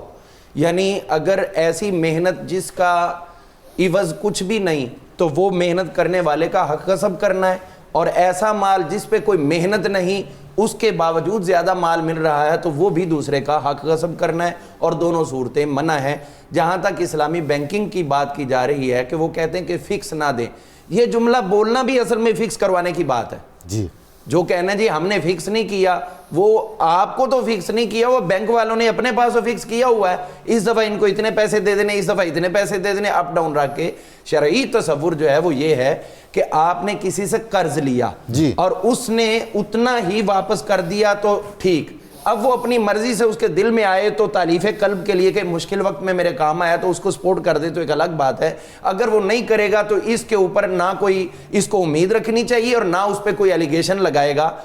اسلامی بینکنگ میں جو بھی منافع یا جو کچھ بھی ہے, آپ کے خیال میں ترجیحاً اس سے بچنا ہی چاہیے؟ بالکل اس سے بچنا چاہیے. حضرت سیدنا ابوبکر صدیق رضی اللہ عنہ کی ایک روشن مثال موجود ہے. آپ نے کسی کو ایک بکری دی تھی مستعار، جب واپس لینے لگے تو اس کے گلے میں رسی تھی تو آپ نے رسی اتار کے اس کو واپس دے دی، تو کہنے لگے حضرت لے جائیں، یہ کیا اس کے بغیر آپ نے بکری کو کان سے پکڑا ہے؟ فرمایا سنو، میں نے حضور سے سنا ہے الزائد والمستزید، زیادہ لینے والا اور زیادہ کی طلب رکھنے والا یہ دونوں ہی جہنمی ہیں، لہٰذا میں اپنے اس کام کے اندر ایک سود کی وجہ سے جہنم میں جانے کا رستہ نہیں بنانا چاہتا۔ بینک والے کہیں ہمارے اس وجہ سے نہ ہو جائیں، ہمیں تو کسی لا تخف لومۃ لائم کسی چیز کا نہیں خیال کرنا چاہیے، خیال کرنا چاہیے تو اللہ کے رسول صلی اللہ علیہ وسلم کے فرامین کا کرنا چاہیے۔ آمد الناس میں سے اگر کوئی دیتا ہے تو پھر بالکل ٹھیک ہے، وہ اضافے میں دے یا نہ دے، اس کو امید نہیں رکھنی چاہیے، نہ امید دلا کے اس کو دینا چاہیے، کیونکہ وَمَن يُقْرِضُ اللَّهَ قَرْضًا حَسَنًا، اس نے تو اللہ کو قرض حسنہ دیا ہوا تھا، یہ اجر زائد ادھر سے طلب کرے گا، ادھر سے طلب نہیں کرے گا۔ بہت خوب بشارت صاحب آپ فرما رہے تھے۔ جی، جس طرح آپ ماشاء اللہ ذکر کر رہے تھے پروفیسر صاحب، آپ کی باتوں سے ایک چیز میں ذہن میں آ رہی تھی کہ تزکیے کا جو تعلق ہے مالی عبادات کے ساتھ، واحد زکوٰۃ ہے جس کے اندر تزکیے کا ذکر بھی آ جاتا ہے، یعنی تزکیہ اس کے لفظ میں شامل آ جاتا ہے، یعنی کوئی اور ایسی عبادت نہیں ہے جس کے عنوان میں ہی تزکیہ ہو۔ جی بالکل، اس کا مطلب یہ ہوا کہ مالی عبادت کے بغیر تزکیے کا تصور نامکمل ہے۔ لائیو کال لیتے ہیں، پھر اسی کو آگے کنٹینیو کرتے ہیں انشاءاللہ۔ جی پروفیسر فرمائیے جناب۔ ندیم عباس صاحب آپ فرمائیے۔ السلام علیکم سر جی۔ وعلیکم السلام جناب والا، کیسے ہیں؟ شکر الحمدللہ، آپ کیسے ہیں؟ سب مہمان ٹھیک ہیں؟ اللہ کا کرم ہے، دعا گو۔ آپ فرمائیے، سوال آپ کا کیا ہے؟ سوال میرا سر جی یہ ہے کہ میں کھڑیاں والے میں رہتا ہوں، جی فیصل آباد کے قریب ہے جی، وہاں نا میرے گھر میں 5 سال سے نا لائٹ بھی نہیں ہے، میں مثلا کہ اپنے وسائل کی وجہ سے نہیں ہے، باقی لائٹ ہے، میرے وسائل کی وجہ سے میرے گھر میں نہیں ہے، میرے 3 بیٹے ہیں، اللہ کرم فرمائے۔ جی جی، وہ نا روزے کو سر 11 سال کا، ایک 9 سال کا روز روزہ میں مجھے کہتے ہیں، لیکن میرے پاس نا کوئی انتظام نہیں ہوتا گھر کے وسائل کی وجہ سے، میری آمدنی کی وجہ سے۔ جی جی جی، تو وہ روتے ہیں روز شام کو، میں نے روزہ۔ سوال کیا ہوا آپ کا؟ سوال میرا یہ ہے کہ کیا میں ان کو روزے رکھا سکتا ہوں یا میں رکھاتا نہیں ہوں، صرف اس وجہ سے کہ میں اپنی وجہ سے۔ جی ٹھیک ہے، میں انشاءاللہ آپ کو رسپونڈ کرتا ہوں، جواب عرض کرتا ہوں۔ ایک اور کالر ہم لے لیتے ہیں۔ جی لال احمد صاحب۔ ہیلو، السلام علیکم۔ وعلیکم السلام جناب۔ بھائی کیا حال ہے؟ ٹھیک ہے، اللہ کا کرم ہے، آپ سنائیے، سب اچھا ہے؟ اللہ کا شکر، سب اچھا ہے۔ میں نے آپ سے پوچھنا تھا کہ جو حج تراویح ہے جی وہ نفلی عبادت ہے کہ ہمارے پہ فرض ہے؟ کیونکہ میں نے سنا ہمارے جو آپ صلی اللہ علیہ وسلم ہے انہوں نے پورے رمضان کے مہینے میں صرف 3 ادا کی تھی۔ جی، یہ بالکل عرض کرتے ہیں آپ کو، اس کا جواب علماء سے پوچھ کر بیٹھتے ہیں، ہم اپنی گفتگو کو مکمل کر لیں، پھر آپ کی خدمت میں حاضر ہوتے ہیں۔ آپ ہمارے ساتھ رہیے گا، ان سوالوں کے جوابات دیتے ہیں۔ جی جی پروفیسر صاحب، جو ہم ذکر کر رہے تھے کہ یہ جو مالی عبادت ہے اس کے بغیر تزکیہ کبھی وہ مکمل نہیں ہو سکتا، جی اس پہ آپ ارشاد فرما رہے تھے کچھ۔ جی، اس میں آپ دیکھیں کہ اسلام کا جو نظام زکوٰۃ ہے، یہ ویسے صدقات و خیرات کے ذریعے ہم اس نظام کو سمجھتے ہیں، تو اس میں ایک بنیادی چیز ہمیں یہ سمجھ آتی ہے کہ جس طرح پورے جسم کے اندر اگر خون کی سرکولیشن نہ ہو اور کسی عضو کے اندر خون جاری نہ ہو تو وہ عضو معطل ہو جاتا ہے، تو اسلام یہ چاہتا ہے کہ یہ جو مال ہے اس کی سرکولیشن پورے معاشرے کے اندر چلتی رہے۔ بین الاغنیاء منکم، کہ جو دولت ہے وہ صرف تمہارے اغنیاء اور امراء کے درمیان گردش نہ کرتی رہے، بلکہ دوسرے مقام پر فرمایا کہ اس میں جو سائلین ہے اور جو محروم طبقہ ہے ان کا بھی حق ہے، وہ حق کی ادائیگی کرو۔ یہ معیشت کا اصول 1400 سال پہلے بیان۔ سبحان اللہ، اب لفظ دولت کے اندر بھی یہ چیز ہے کہ یہ جو مال ہے یہ جب رکے گا تو دولت نہیں رہے گی، جب تک چلتا رہے گا تو دولت ہوگی۔ سبحان اللہ، تاکہ ہر شخص اس سے مستفید ہو۔ ٹھیک ہے، تو فرمایا کہ یہ سرمایہ ہے اس کی سرکولیشن ہونی چاہیے، اور اسی سے جو امراء اور غریب لوگ ہیں ان کے درمیان جو خلیج ہے وہ ایسے ہی کام ہوگی۔ دیکھیے، اگر یہ جو اسلام کا نظام زکوٰۃ ہے یا جو صدقات و خیرات کا نظام ہے، یہ اگر نہ ہو تو اس کے نتیجے میں غریب غریب تر ہوتا رہے گا، امیر امیر تر ہوتا رہے گا، اور یہ جو طبقاتی تقسیم ہے یہ ہلاکت کی طرف لے جائے گی۔ اس لیے نبی علیہ السلام نے جہاں وہ نفلی صدقے کا حکم دیا اور اور واجبات کا حکم دیا، نفلی صدقہ کی بہت زیادہ نبی علیہ السلام نے اس کی تاکید فرمائی. یعنی وہ لوگ جو زکوٰۃ کی ادائیگی کر دیتے ہیں اور زکوٰۃ ان کے ذمہ جو لازم تھی وہ اس سے بری ذمہ نہیں ہو جاتے. اس کے بعد یعنی ایک طرح سے ان کا مال پاک تو ہو گیا، پاک تو اس کے باوجود جی بالکل، اس کے باوجود ان سے جو ہے وہ مطالبہ کیا گیا کہ وہ اللہ تعالیٰ کی بارگاہ کے اندر اس کی مخلوق کے لیے صدقات و خیرات پیش. ایک حدیث ہے اور بڑی جامع حدیث، اور نبی علیہ السلام نے فرمایا کہ اللہ کریم کل قیامت کے دن ایک آدمی سے فرمایا گیا، اے ابن آدم میں بیمار تھا، تو نے میری بیمار پرسی کیوں نہیں کی؟ وہ عرض کرے گا یا اللہ تو رب العالمین ہے تو میں تیری بیمار پرسی کس طرح کرتا؟ تو اللہ کریم فرمائے گا وہ میرا فلاں بندہ بیمار تھا، اگر تو اس کی بیمار پرسی کرتا تو مجھے وہاں موجود پاتا. دوسرا مقام فرمایا کہ اے میرے بندے میں بھوکا تھا، تو نے مجھے کھانا کیوں نہیں کھلایا؟ وہ عرض کرے گا یا اللہ تو رب العالمین ہے، تجھے بھوک کی محتاجی نہیں ہے اور تو اس سے پاک ہے. تو اللہ کریم فرمائے گا میرا فلاں بندہ بھوکا تھا، اگر تو اسے کھانا کھلاتا تو مجھے وہاں موجود پاتا. پھر اللہ کریم ارشاد فرمائے گا میں پیاسا تھا، اے ابن آدم تو نے مجھے پانی کیوں نہیں پلایا؟ وہ عرض کرے گا یا اللہ تو رب العالمین ہے، تجھے پیاس کی حاجت نہیں ہے.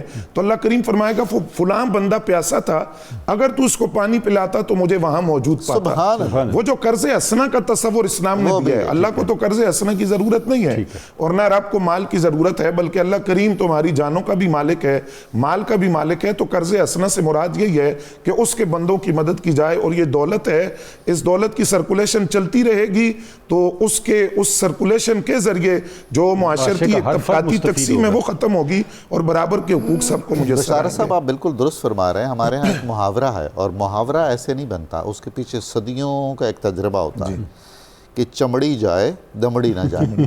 یہ اسلام نہیں ہے. ہاں، مال خرچ کرنا اتنا شاق گزرتا ہے، اتنا کٹھن ہوتا ہے نفس کے لیے، تو اسی لیے تزکیہ نفس ہوتا ہے کہ آپ مال خرچ کریں.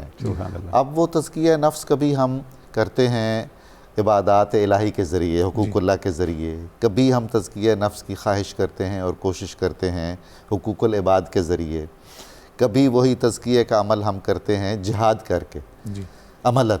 اور سب سے کٹھن اس میں تو یہ سمجھتا ہوں کہ یہ جو جہاد بالمال ہے نا تزکیہ کے عمل میں، اسی لیے اللہ اور اللہ کے رسول صلی اللہ علیہ وآلہ وسلم نے اس کو کہا کہ آپ عمل تزکیہ میں اگر مال خرچ کریں گے تو اس عمل کو پر لگ جائیں گے. اللہ اکبر، اللہ اکبر. اور بالعموم دیکھا جاتا ہے کہ جو داعیان تزکیہ نفس ہیں، طالبان تزکیہ نفس ہیں، وہ اوراد و وظائف اور نفلی عبادتیں اور ان چیزوں کی طرف انہماک ہوگا، لیکن وہ مال خرچ کرنے کی طرف رجحان کم ہوگا، جبکہ یہ آسان رستہ ہے.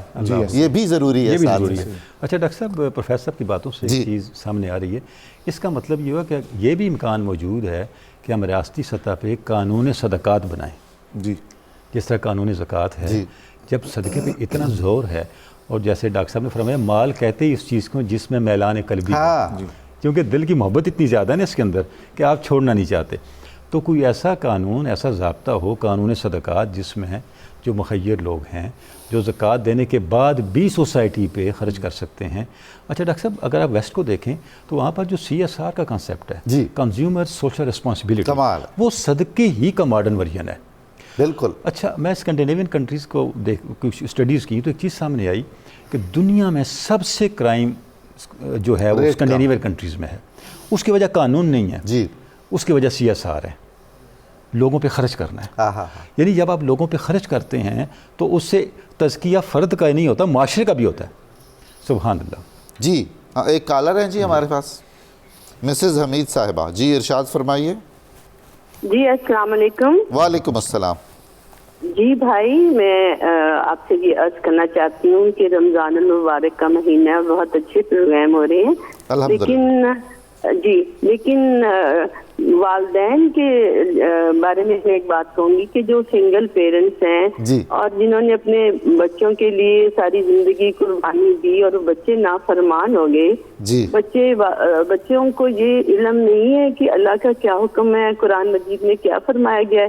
تو برائے مہربانی بچوں کے لیے اور ان بچیوں کے لیے جو کہ کہتے ہیں جی ظلم ہوتا ہے بہوؤں پہ، لیکن جب والدین سے ظلم ہوتا ہے. آپ کا سوال بالکل ہم سمجھ گئے، اور یہ بہت اہم معاشی مسئلہ ہے اور بلکہ شرعی اور اخلاقی مسئلہ بھی ہے اور ہمارے پیش نظر بھی ہے. ہم اس پر بات کرتے ہیں.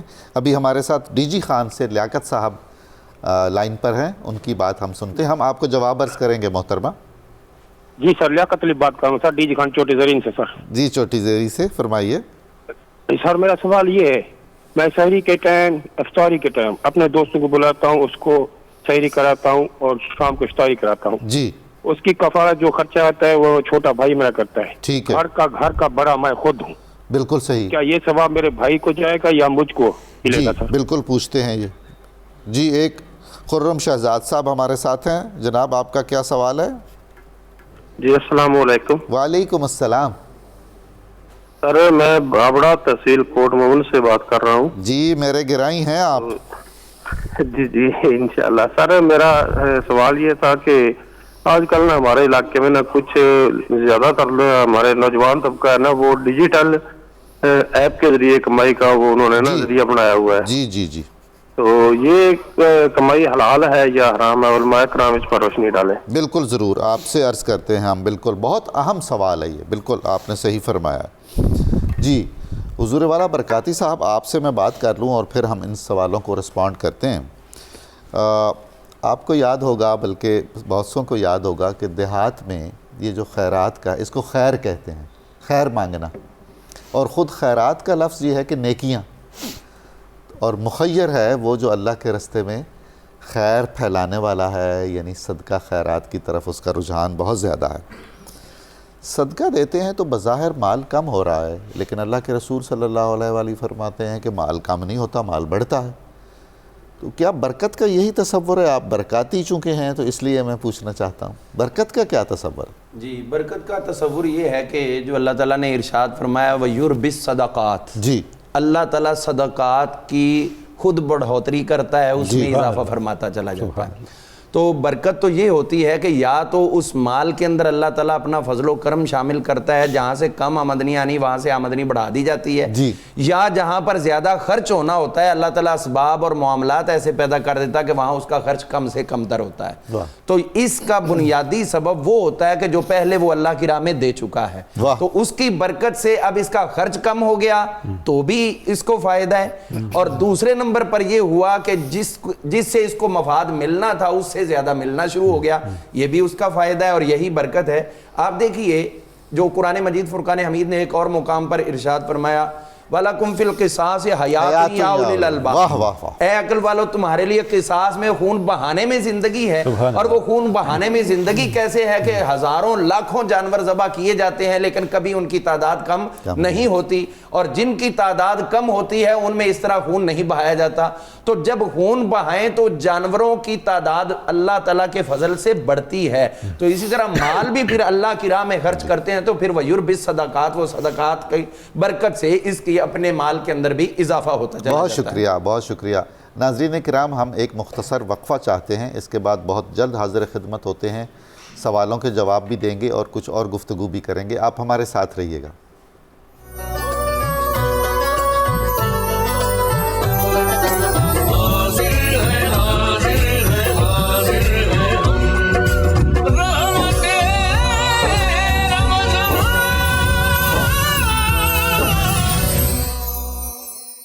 جناب یہ جو سوالات کیے گئے ہیں, ایک تو یہ قابل تعریف ہیں اس لیے کہ عوام الناس کو اللہ اور اس کے رسول کی محبت کا احساس ہے, شریعت کی پاسداری وہ چاہتے ہیں, اور چھوٹے موٹے مسائل ہیں جن سے وہ رہنمائی بھی چاہتے ہیں, اور اچھا مشورہ دینا اور درست جواب دینا یہ بھی دینی فرائض میں ہے, یہ بھی صدقہ ہے, صدقہ ہے, صدقہ ہے اور امانت بھی ہے.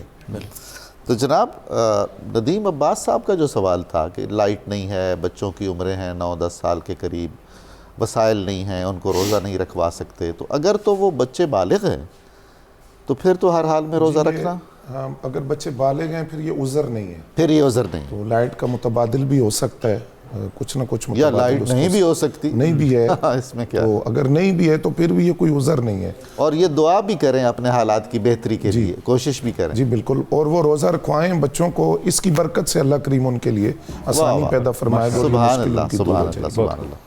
جناب طلال صاحب کا سوال تھا تراویح کے حوالے سے, تو آپ ارشاد فرمائیے. تراویح کی تعداد جی جی اس کی حیثیت نفل ہے, سنت ہے, واجب ہے, تراویح کی وہ سنت کی ہے, اور جو اس پر مواظبت اختیار کی اصحاب نبی نے اور اس کے بعد سے لے کر آج تک، اس کی وجہ سے تراویح کا ادا کرنا یہ انتہائی نہ صرف سنت موقدہ کی طرف لے کر جاتا ہے بلکہ تعامل امت کی وجہ سے اس کو چھوڑنا وہ درست نہیں ہے، بلکہ اس کو چھوڑنے کی وجہ سے اسلام کا ایک شعار ختم ہونے کا اندیشہ ہے، لہٰذا اس پر عمل پیرا ہونا چاہیے۔ باقی یہ ہے کہ اگر کسی وجہ سے نہیں پڑھی جا سکی، روزہ رکھا ہے تو روزہ ہو جائے گا، لیکن جو تراویح کی صورت میں حضور صلی اللہ تعالیٰ علیہ وسلم نے ارشاد فرمایا کہ دن میں روزہ رکھنا اور راتوں کو قیام کرنا، اور عام حالات میں بھی قیام کی بہت زیادہ فضیلت ہے، رمضان المبارک کے اندر تو بہت زیادہ ہے، اس سے بھی بڑھ جاتی ہے، اور جہاں تک اس کی تعداد کا تعلق ہے تو تعداد جو ہے وہ مختلف فقہ جو ہے اس کے اندر مختلف ملتی ہے۔ فقہ مالکیہ کے اندر 36 تک اس کی تعداد ملتی ہے، تو کم کی طرف جانے کے بجائے برکاتی صاحب پھر تراویح کے حوالے سے ہم یہاں فروغ دیں فقہ مالکی کو، اس پر فتویٰ دیں 36 کا، پھر آرام سے 20 پر معاملہ طے ہو جائے گا۔ جی درمیانی صورت یہ پیدا ہو جائے گی۔ تو بہرحال امت کا معتدہ بہی حصہ وہ شروع سے لے کر آج تک 20 تراویح ہی پڑھتا آ رہا ہے، اور اسی کو ہی مستحسن بھی سمجھا جاتا ہے۔ اور جہاں تک اس سے ہٹ کے بات ہے، خدا نخواستہ بندہ کسی وجہ سے نہیں پڑھ سکا تراویح، اور جب وہ اٹھا ہے تو اس وقت سحری کا ٹائم کم تھا، تو سحری کرنے میں کوئی تھوڑا وقفہ مل رہا تھا، تو پھر چاہے 2 4 6 جتنی بھی رکعت ادا کر لے، وہ ہی اللہ تعالیٰ اس کو تراویح کے قائم مقام فرما دے گا، وہ چاہے جتنی بھی رکعت ہو جائے، اجر عطا کرے گا۔ ہاں جی بالکل۔ اور پھر اس میں ایک اور چیز موجود ہے، چونکہ تراویح کو مردوں کے لیے خاص طور پر جماعت کی طرف متوجہ کیا گیا ہے، اور یہ حضور صلی اللہ تعالیٰ علیہ وسلم نے اس کو خود اچھا کہا ہے۔ جب آپ گھر سے تشریف لائے تو اس وقت مسجد نبوی شریف کے ایک طرف میں حضرت سیدنا ابی بن کعب رضی اللہ عنہ آپ جماعت کروا رہے تھے اور لوگ ان کے پیچھے کھڑے تھے، تو آپ نے فرمایا کہ یہ کون لوگ ہیں اور کیا کر رہے ہیں؟ عرض کیا کہ حضور یہ حضرت ابی بن کعب کے پیچھے لوگ پڑھ رہے ہیں، یہ وہ ہیں جن کو قرآن پاک لیسا معہم القرآن، جن کو قرآن پاک ابھی نہیں آتا، وہ نئے نئے اسلام میں داخل ہوئے ہیں، تو یہ ان کو تراویح پڑھوا رہے ہیں۔ تو حضور صلی اللہ علیہ وسلم نے فرمایا قد اصحابو، انہوں نے بالکل اچھا کام کیا۔ تو نبی کریم علیہ السلام کا اس پہ داد و تحسین دینا اس بات کی علامت ہے کہ تراویح بھی پڑھیں اور جماعت کے ساتھ اس کو ادا۔ علامہ صاحب خواتین تراویح کیسے پڑھ سکتی ہیں؟ جی خواتین بھی اسی طرح وہ اپنے گھر میں پڑھ سکتی ہیں یا مساجد کے اندر با پردہ انتظام کیا الگ اگر انتظام ہو تو۔ ہماری اپنی مسجد میں یہ گزشتہ کوئی تقریباً کہہ لیں کہ 28 سال سے یہ انتظام موجود ہے، خواتین آتی ہیں اور با پردہ وہ نماز تراویح ادا کرتی ہیں۔ تو نولی صاحب مسز حمید کا جو سوال تھا وہ دیکھیے ہماری معاشرے کو کتنی ایک دکھتی ہوئی رگ ہے اور ایک زخم ہے جس پر ایسے لگتا ہے کہ ہاتھ لگ گیا ہے۔ سنگل پیرنٹ ہیں جنہوں نے ساری عمر اولاد کو پالا، مشکلات برداشت کر کے، اور یہ صورتحال وہ بنتی جا رہی ہے جو مغرب میں ہے، لا تعلقی خدا نخواستہ اللہ رب العزت ہمیں محفوظ رکھے۔ ہاں اولاد یعنی کیئر نہیں کرتی ہے، تو آپ فرمائیے کچھ اس پر۔ جی بالکل جی، اس پہ جیسے انہوں نے تجویز دی ہے ہمیں کہ ہم والدین کے حقوق کے حوالے سے اور اس اویئرنیس کو عام کرنے کے لیے پروگرام کریں، تو انشاءاللہ ہمارے جو اسکیجول چل رہا ہے آگے رمضان مبارک کے مہینے میں، اس میں ایک پروگرام ہمیں رکھنا چاہیے انشاءاللہ۔ یہ رویہ اولاد کا کسی بھی نوعیت سے، کسی بھی نوعیت کا، بلکہ یہ ساری برکات کا دروازہ بند کرنے کے مترادف ہے۔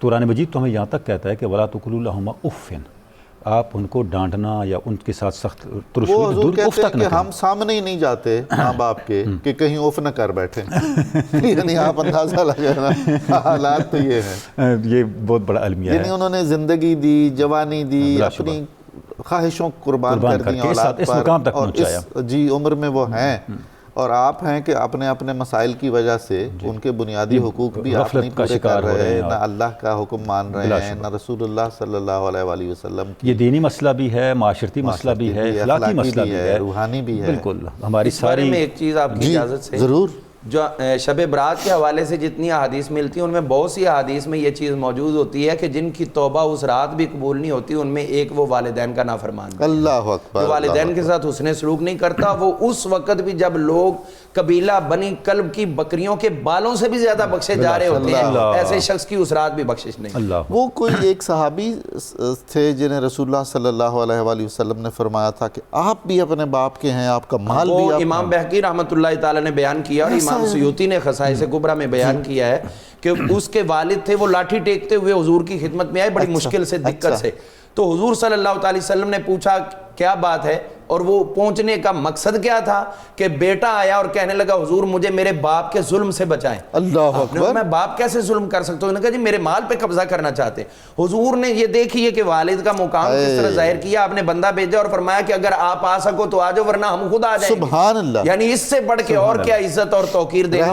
جب اس کو پیغام ملا کہ حضور نے یاد فرمایا, چاہے وہ بوڑھے تھے تو لاٹھی ٹیکتے ہوئے حضور کی خدمت میں آئے, دور سے نظر پڑی بیٹا بیٹھا ہوا ہے تو وہاں دل میں کچھ کلمات بولے زبان سے, اور جب پاس آئے تو جبریل حاضر ہوئے, ان سے پوچھئے کہ انہوں نے کیا کہا. سبحان اللہ. اگر یہ وہ بتا دیں تو ٹھیک ہے ورنہ آپ خود ان کو بتا دیں. جب وہ پاس حاضر ہوئے تو فرمایا کیا کہتے ہوئے آ رہے تھے, آپ بتاتے ہو یا میں بتاؤں؟ تو وہ رو پڑے, کہنے لگے حضور میں بتاتا ہوں. پھر انہوں نے وہ اشعار پڑھے, امام سیوطی نے وہ لکھے ہیں. تو اس کا مفہوم یہ تھا کہ یہ جب بچہ تھا اس کو کھانا نہیں آتا تھا تو میں نے کھانا سکھایا, اس کو پینا نہیں آتا تھا میں نے پینا سکھایا, یہ چل نہیں سکتا تھا میں نے اس کو چلنا سکھایا, جب اس کو طلب تھی ضرورت تھی میں اس کے اوپر سایہ بنایا, اس کی ضروریات کو پورا کیا. آج اگر میں یہاں پر اس کے مال کا حقدار بن گیا ہوں اور محتاج بنا ہوں اور یہ اپنا مال مجھ سے چھپا رہا ہے, یہی تو وہ بارگاہ تھی جہاں مجھے عزت ملنی تھی, یہاں بھی میری شکایت لے کے بیٹھ گئے. تو جب حضور نے یہ کلمات سنے تو آپ کی آنکھوں سے آنسو آ گئے, آپ نے اس کو پکڑا اور فرمایا انت و مالک لابیکا, تو بھی اپنے باپ کا, تیرا مال بھی تیرے باپ کا, جہاں چاہے تجھے خرچ کرے, جہاں تیرے مال کو خرچ کر دے, اللہ نے سارے حقوق ادا کر. برکاتی صاحب اس کا مطلب ہے کہ وہ باپ کے دکھے ہوئے دل کی جو پکار تھی وہ عرش تک پہنچی تھی, عرش تک پہنچی, اور میرے مصطفیٰ کریم علیہ السلام کی آنکھیں اسی لیے نمناک ہو گئی. آپ کی آنکھوں سے آنسو نکلے ہیں ان کے یہ جملے سن کر. تو آج جو اولاد اپنے بچوں کا مستقبل بناتی تو یہ زبردست بات ہے, بنانا چاہیے, لیکن جن کے بچے تم تھے اب تم نے بھی تو ادھر توجہ کرنی ہے. جو آپ کو دنیا میں لائے آپ ان کو دنیا سے بھگانے کے چکروں میں پڑے ہوئے ہو, تو اس سے بڑھ کے اور احسان فراموشی کیا ہوگی. دنیا کے اندر رہنا ہے تو پھر اسی طرح حل جزاء الاحسان الا الاحسان, والدین سے بڑھ کے تو نیکی کرتا کوئی نہیں. تو اولاد جتنی بھی, اور پھر اس میں تصور ایک اور بھی ہے, وہ یہ ہے کہ والدین بچے کو پالتے ہیں کہ یہ بڑا ہو, اور اولاد اگر خدمت کرتی ہے تو سوچتی انہوں نے مر جانا ہے تو جلدی جلدی کر لیں. یعنی اولاد اگر خدمت کرے بھی تو بھی اس کا وہ لیول نہیں بنتا جو باپ کے طور پر اولاد کو پالتے ہیں. سبحان اللہ, کیا بات ہے. اللہ تعالیٰ آپ کو سلامت رکھے, بہت شکر گزار ہوں. ناظرین کرام, ہمیں ایک مختصر وقفہ درکار ہے, آپ ہمارے ساتھ رہیے گا, ہم بہت جلد دوبارہ حاضر خدمت ہوتے ہیں.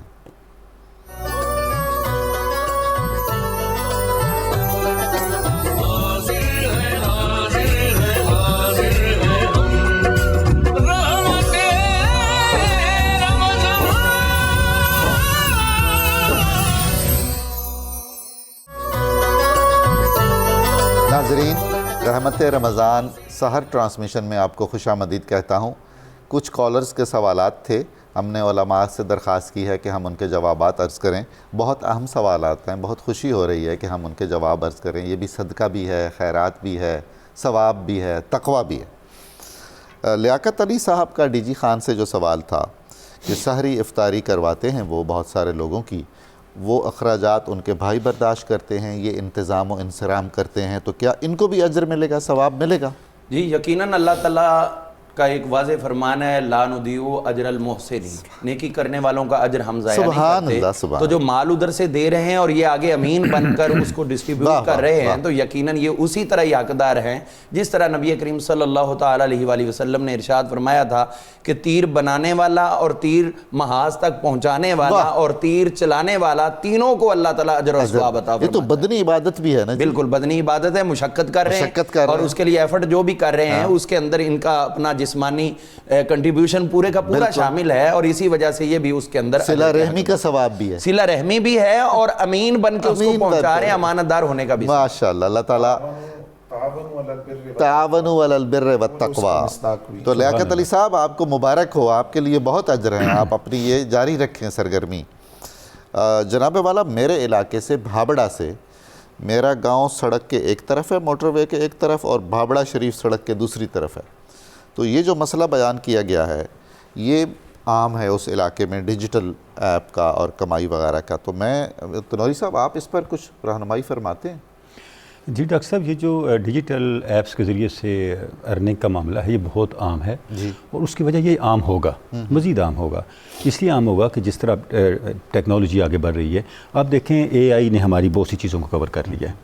تو ان فیوچر تو یہ جو ماڈرن ٹیکنالوجیز ہیں، اسپیشل خصوصی طور پہ آئی ٹی سے متعلق ٹیکنالوجیز ہیں، یہ ہماری زندگی میں اور سرایت کرتی چلی جائیں گی۔ ابھی حکومت پاکستان نے بھی کوئی کسی کرنسی کو اس طرح کی ڈیجیٹل کرنسی کو الاؤ کیا ہے یا اوکے کیا ہے؟ نہیں، میرے خیال میں اس میں میری کوئی معلومات نہیں ہے، وہ شاید پروسیس میں ہے، لیکن یہ ڈیجیٹل کے اندر بہت سے اس کے اقسام ہے بزنس کے، ہم نے 2-3 چیزیں پیش نظر رکھنی ہیں۔ پہلی بات تو یہ ہے کہ جب آپ ڈیجیٹل یا آن لائن بزنس میں جاتے ہیں تو اس میں کچھ ایسی ایکٹیویٹیز ہیں جن کے انجام دینے سے آپ کی بنیادی دینی اور اخلاقی اقدار کمپرومائز ہوتی ہیں، ان سے ہم نے بچنا ہے، بالکل ان سے ہم نے بچنا ہے۔ مثلا اگر آپ کے کسی کام کرنے سے آپ کو تو پیسہ مل رہا ہے لیکن اس سے فحاشی، عریانی، اس طرح کی چیزیں آگے جا رہی ہیں تو وہ آپ کے لیے مناسب نہیں ہے، بالکل غلط نہیں ہے، کیونکہ جو چیز جس طرح کا بزنس آپ کریں گے، جس طرح کی ایکٹیویٹی سے آپ ارن کریں گے، آپ کی ارننگ میں اس ایکٹیویٹی کی تاثیر بھی ساتھ منتقل ہوگی، بالکل، یہ ہمیں کبھی نہیں بھولنا۔ دوسری بات، اگر آپ اس کے ذریعے سے کوئی پروڈکٹ بنا کے آگے لے کے آ رہے ہیں تو بالکل درست ہے، جس طرح ویب سائٹس ڈیولپ کرتے ہیں یا اور بہت سے ایسے پروڈکٹس ہیں جو آگے چل کر کے آئی ٹی کے اندر استعمال ہوتے ہیں۔ جیسے آپ دیکھیں اس کے اندر ہمارا ہمسایہ ملک بہت آگے ہے، وہ بہت چیزیں بنا کے ایکسپورٹ کر رہا ہے، تو یہ وہ راستہ ہے جس میں ہماری جو یوتھ ہے اس کی کریٹیوٹی بھی آتی ہے سامنے، اس کی کیپیسٹی انہینس ہوتی ہے، اور جو انٹرنیشنل مارکیٹ کے اندر ہمارے لیے اپرچونٹیز ہیں ان کو بھی ہم ایکسپلور کر سکتے ہیں۔ اس کا مطلب یہ ہوا کہ یہ ان مسائل میں سے ہے جس پر ہم ایک کوئی کلی حکم اور قطعی حکم نہیں لگا سکتے، صورتحال کو دیکھ کے مسئلے کی نوعیت جان کر بتایا جا سکتا ہے، انفرادی طور پر، اصولی طور پہ جہاں پہ آپ کی بنیادی ویلیوز کمپرومائز نہیں ہو رہی، دینی ویلیوز کمپرومائز نہیں ہو رہی۔ ابھی علامہ صاحب نے ہمیں ایک بڑی اصولی بات بتائی تھی کہ آپ کی کوئی ایسی معاشی سرگرمی جس میں کسی بھی طرح کا ظلم سامنے آ رہا ہے، اسلام اس کی اجازت نہیں دے گا، اس کی کئی قسمیں ہیں۔ تو ڈیجیٹل ایپس کے ذریعے سے یہ آن لائن جو آپ کی اکنامک ایکٹیویٹیز ہیں، ارننگ کی ایکٹیویٹیز ہیں، ان کے اندر بھی ہم نے اس چیز کو پیش نظر رکھنا ہے جس میں آپ ڈیلیور کر رہے ہیں، آپ کی ایفرٹ ہو رہی ہے، اور وہ ڈیلیور کرنا ان ریئل سینس انڈسٹری کا ایک حصہ بن رہا ہے، تو وہ ایک مستحسن ایکٹیویٹی ہے۔ یعنی ہم اس مستحسن ایکٹیویٹی سے بھی الگ اگر ہو جائیں گے تو پسپا ہوں گے نا، آپ کے پاس راستہ کوئی نہیں ہے۔ وہ لوگ جو دوسرے کام بھی کر رہے ہیں جن سے ہماری ویلیوز کمپرومائز ہو رہی ہیں، مثلا دیکھیں میں ایک مثال دیتا ہوں، آپ کو ایک آپشن دی جاتی ہے، آپ ایک ایپ ڈاؤن لوڈ کریں اور صرف آپ نے کلک کرنا ہے، اس کلک کرنے سے آپ کو روزانہ 10,000 20,000 ارننگ ہو جاتی ہے۔ اس کلک سے کیا ہوتا ہے؟ اس سے ایسے اشتہار بھی جا رہے ہیں جس میں فحاشی، عریانی، یہ چیزیں ہیں۔ اب آپ نے ایسی ایکٹیویٹی کی طرف نہیں جانا۔ اچھا، میں ایک اور چیز یوتھ کے لیے اسپیشل عرض کرنا چاہوں گا ڈاکٹر صاحب، اب یہ جو ایکٹیویٹی ہے یہ تو ہو ہی رہا ہے، اس کا ذاتی نقصان ہو رہا ہے، کیا اس کے اپنے اندر کوئی کیپیسٹی بلڈنگ نہیں ہو رہی، وہ وقت کے ساتھ ساتھ مزید بے عمل ہو رہا ہے، محض وہ ایک ٹول کے طور پہ اپنا وقت کل کر رہا ہے، اپنے وقت کوئی نہیں کل کر رہا، اپنی کیپیسٹی بلڈنگ کی اپرچونٹی کو بھی محدود کر، لمیٹیڈ کر رہا ہے۔ اسے چاہیے اس ایکٹیویٹی کی طرف آئے، یعنی اس کی تخلیقی صلاحیتوں کے ساتھ بھی انصاف زنگ آلود ہو رہی ہے، اسے چاہیے کہ وہ تھوڑی تربیت لیں۔ اچھا، یہاں پہ میں یہ چیز عرض کروں، جو آئی ٹی منسٹریز ہیں اسپیشل پنجاب کے اندر، انہوں نے بہت سے ایسے فری پروگرام شروع کیے ہوئے ہیں، بہت سے فری پروگرام شروع کیے ہوئے ہیں جہاں پہ وہ بغیر کچھ خرچ کیے تربیت لے سکتے ہیں پازیٹیو ایکٹیویٹیز کے لیے۔ جی، میں آپ کی اجازت ہو تو ایک بات ایڈ کروں۔ جی بسم اللہ۔ وہ یہ ہے کہ جس طرح اچھی چیزوں کے لیے ایپ کی آمدنی جائز ہے، اس کے لیے ایک شرعی دلیل بھی موجود ہے۔ اس زمانے میں لوگ جب سفر کرتے تھے تو ایک گائیڈ کو ساتھ لے لیتے تھے اور اس کو معاوضہ دیا جاتا تھا، جس طرح ہم کئی دفعہ ڈسکس کر چکے ہیں۔ امام علی مقام بھی جب گئے تو پھر ایسے رستے سے وہاں سے وہ گائیڈ ساتھ گئے، اور خود حضور علیہ السلام نے جب ہجرت فرمائی تو حضرت ابوبکر صدیق سے جب پوچھا گیا تو انہوں نے کہا رجل یہدینی۔ کچھ کالرز ہیں وہ لے لیں، ان کے سوالات کر لیتے ہیں۔ آصف علی صاحب بورے والا سے، جناب والا السلام علیکم۔ وعلیکم السلام سر جی، کی حال ہے؟ اللہ دا شکر ہے، تسی سناؤ؟ ہاں جی ٹھیک ٹھاک، شکر۔ حکم فرماؤ، تہاڈا کی سوال ہے؟ کہ آپ کا پروگرام بہت اچھا ہے سر، بہت زبردست کیا ہے۔ بہت مہربانی، بہت شکریہ۔ آپ کا کوئی سوال ہے؟ ہاں جی سر جی، سوال یہ ہے کہ ایک طرح آپ غلام محی الدین کی نا قوالی کو جلدی چلا دیا کریں، بہت مزہ آتا ہے سر۔ اچھا جی، ٹھیک ہے، ضرور انشاءاللہ۔ اور سر دوسرا سوال یہ ہے کہ اگر روزہ ہو تو روزے میں انجیکشن لگ جاتا ہے سر؟ جی پتہ کر کے بتاتے ہیں آپ کو، روزے میں انجیکشن کا مسئلہ۔ بہت شکریہ، آپ منتظر رہیے گا، ہم آپ کو جواب عرض کریں گے۔ جی سید مقصود صاحب لاہور سے۔ جی السلام علیکم۔ جی وعلیکم السلام۔ سید صاحب کیسے ہیں آپ؟ اللہ کا کرم، شکر الحمدللہ۔ آپ کی آواز میں اتنی نرمی اور ملاحت ہے۔ جی ارشاد فرمائیے۔ میں لاہور سے بول رہا ہوں۔ جی ایک تو سوال یہ ہے کہ ہم ماہ رمضان میں زکوٰۃ کا اہتمام کرتے ہیں، جی تو یہ جو آل نبی اولاد علی ہیں، سید زادے ہیں، جی ان کو ہم زکوٰۃ نہیں دے سکتے، فطرانہ نہیں دے سکتے، ان کو ہم صدقہ نہیں دے سکتے. تو بہت سارے ایسے سید ہیں کہ جو امیر نہیں ہیں، جن کے پاس کچھ بھی نہیں ہے، تو سفید پوش ہیں جی تمام کیا جائے اور کیسے ان کی مدد؟ بالکل صحیح، بہت اہم، بہت خوبصورت بات آپ نے فرمائی. ہم اپنی جو گفتگو جاری رکھے ہوئے ہیں اس کو نپٹا کے ان سوالوں کے جواب عرض کرتے ہیں. آپ فرما رہے تھے. جی میں عرض کر رہا تھا کہ اس وقت یہ شرعی پہلو موجود تھا کہ کسی بندے کو آپ اپنے ساتھ گائیڈ کے طور پر لیتے ہیں تو اس کو آپ پیمنٹ کرتے ہیں. تو بہت سی ایپ ایسی ہیں جو لوگوں کو گائیڈ کرتی ہیں تو ان کی آمدنی بلا شک و شبہ درست ہے. لیکن اگر کوئی ایسی ایپ ہے جو خدا نخواستہ کسی جوا کی طرف لے کر جا رہی ہے یا کسی اور برائی کی طرف لے کر جا رہی ہے تو اس پہ بھی قرآن پاک کا حکم موجود ہے وَلَا تَعَاوَنُوا عَلَى الْإِثْمِ وَالْعُدْوَانِ. پھر اس کام میں اگر آپ شریک ہوتے ہیں تو یہ آپ ڈائریکٹلی بنانے والے کے ساتھ تعاون بھی کر رہے ہیں، جس سے اللہ تعالیٰ نے سختی سے منع فرمایا ہے. جناب آصف علی صاحب کا جو سوال تھا کہ روزے کی حالت میں انجیکشن ڈرپس وغیرہ اس کا کیا حکم ہے؟ اگر اشد ضرورت ہو اور انجیکشن کے بغیر گزارا نہیں ہے تو بہتر یہ ہے کہ روزہ چھوڑ دیں اور اس کی قضا کریں. اچھا جی، کیونکہ اس میں بعد علماء نے لکھا ہے کہ انجیکشن سے روزہ ٹوٹ جاتا ہے. ٹھیک ہے. تو اور یہ تعین کرے گا ڈاکٹر؟ جی ڈاکٹر، ذمہ دار ڈاکٹر اگر کہے کہ ہر حال میں ضروری ہے، مستند ڈاکٹر جو ہے وہ بتائے گا کہ اگر ضروری ہے تو پھر قضا کر لیں، روزہ پھر قضا کرنا ہوگا. کفارہ نہیں ہوگا؟ جی کفارہ وہ توڑنے کی صورت میں، یہ روزہ رکھے ہی نہ رکھے نا، بعد میں اس کی قضا کریں. بالکل صحیح. اور اگر روزے کے دوران انجیکشن لگوانا پڑ جائے تو پھر بھی کفارے میں تو نہیں جائے گا؟ کفارے میں نہیں ہے، وہ اگر ڈاکٹر کہے گا مستند طبیب کہے، مجبوری ہے نا، شرعی عذر ہے، اللہ تعالیٰ سہولت عطا فرماتے ہیں، اس میں قضا کرنا. جی بالکل. یہ بڑا اہم سوال ہے حضور کہ سادات کرام جو سفید پوش ہیں وہ زکوٰۃ بھی ہم نہیں ان کو پیش کر سکتے ہیں، صدقہ خیرات بھی نہیں، ان کے شایع نشان نہیں ہے، تو ان کے لیے نذرانہ یا کیا کیا جائے، کیا اہتمام ہونا چاہیے؟ اور یہ کس کی ذمہ داری ہے؟ افراد کی، اجتماع کی، ریاست کی یا سب کی؟ جی اس میں حضور صلی اللہ تعالیٰ علیہ وسلم کی اتنی ہم پر عنایات ہیں اور قیامت تک وہ رہیں گی، تو یہ آپ کی اولاد امجاد کو مالی طور پر سپورٹ کرنا، یہ آپ کی ان عنایات پر ہمیں ان کے مزید قریب کرنے کا سبحان اللہ. سبحان حضور کا تو ہر امتی پر کرم ہے، لیکن جو ان کی آل پاک کا خیال کرتا ہے تو اس پر تو خصوصی نگاہ کرم ہوتی ہے. اور اس کی بے شمار مثالیں موجود ہیں جو تاریخ عالم کے اندر جنہوں نے ان کی خدمت کی ہے، اللہ تعالیٰ نے ان کو بہت زیادہ عز و شرف عطا کیا ہے. تو جہاں تک کہ زکوٰۃ صدقات یہ وہ دینا تو ظاہر ہے وہ کیوں نہیں، کیونکہ ان کی علو مرتبیت ہے، ان کی شان ہے. لیکن کچھ علماء نے وہی حیلہ شرعی جو عام طور پر مدارس اور دیگر معاملات میں سپورٹ میں اختیار کیا جاتا ہے، وہ ان کے لیے بھی اختیار کیا جا سکتا ہے کہ وہ اس طرح حیلہ شرعی کی صورت میں ان کی خدمت کی جائے. اور اس سے بہتر یہ ہے کہ وہ اپنے اس مال میں سے دی جائے جس کو آپ اللہ کا فرض نہ سمجھیں بلکہ اپنے عشق کا فرض سمجھیں. حضور اجازت آپ دیں تو بالکل حیلہ شرعی کی گنجائش تو ہے، لیکن مجھے تو شرم آئے گا آل رسول کے سلسلے میں. ظاہر ہے لیکن جب لوگ خیال نہیں کریں گے تو یہ پھر یہ مناسب تو نہیں ہے کہ ہم آل رسول کی خدمت میں بطور ہدیہ اور تحفہ کی پیش کریں. اصل وہ ہے نا جی، اصل تو وہ ہے، لیکن بات یہاں پر یہ ہو رہی ہے کہ اگر خیال نہیں ہوتا نہیں جا رہا کہیں تو پھر کم از کم اتنا تو درجہ ان کو دینا چاہیے، لیکن انہیں چھوڑنا نہیں چاہیے. تو وہ بہت علوم مرتبی چھوڑنا نہیں چاہیے کہ بالکل ہی نظر انداز. میرا خیال ہے کہ یہ ہم سب کی ذمہ داری ہے، ہم جہاں جہاں ہیں، جس حیثیت میں بھی ہیں، اپنے گرد و پیش میں خیال رکھیں. آل رسول کی خدمت کسی بھی حیثیت میں ہم کر سکیں تو یقین جانیے اولیاء کرام کے تذکرے دیکھ لیں، اسلام کی تاریخ کی مختلف کتابیں دیکھ لیں، بڑے لوگوں کی سوانح حیات پڑھ لیں، کتنے ہزاروں لاکھوں لوگ ہیں جنہوں نے سادات کی خدمت کر کے درجات پائے اس دنیا میں بھی اور آخرت میں بھی. یہ حضرت جنید بغدادی کی بہت بڑی مثال موجود آپ کی مثال موجود ہے. آپ کو ولایت ہی ملی اس سے، طاؤس الفقراء بننا کوئی آسان کام ہے. اور وہ سادات کی عزت احترام، ہم محض عزت اور احترام کر کے فارغ ہو جاتے ہیں بالعموم. اس میں بھی پھر وہی مسئلہ ہے کیونکہ اس میں مال نہیں لگتا. مال نذرانے کے طور پر، ہدیے کے طور پر، تحفے کے طور پر پیش کرنا آل رسول کو، اس سے بڑی سعادت کیا ہو سکتی ہے؟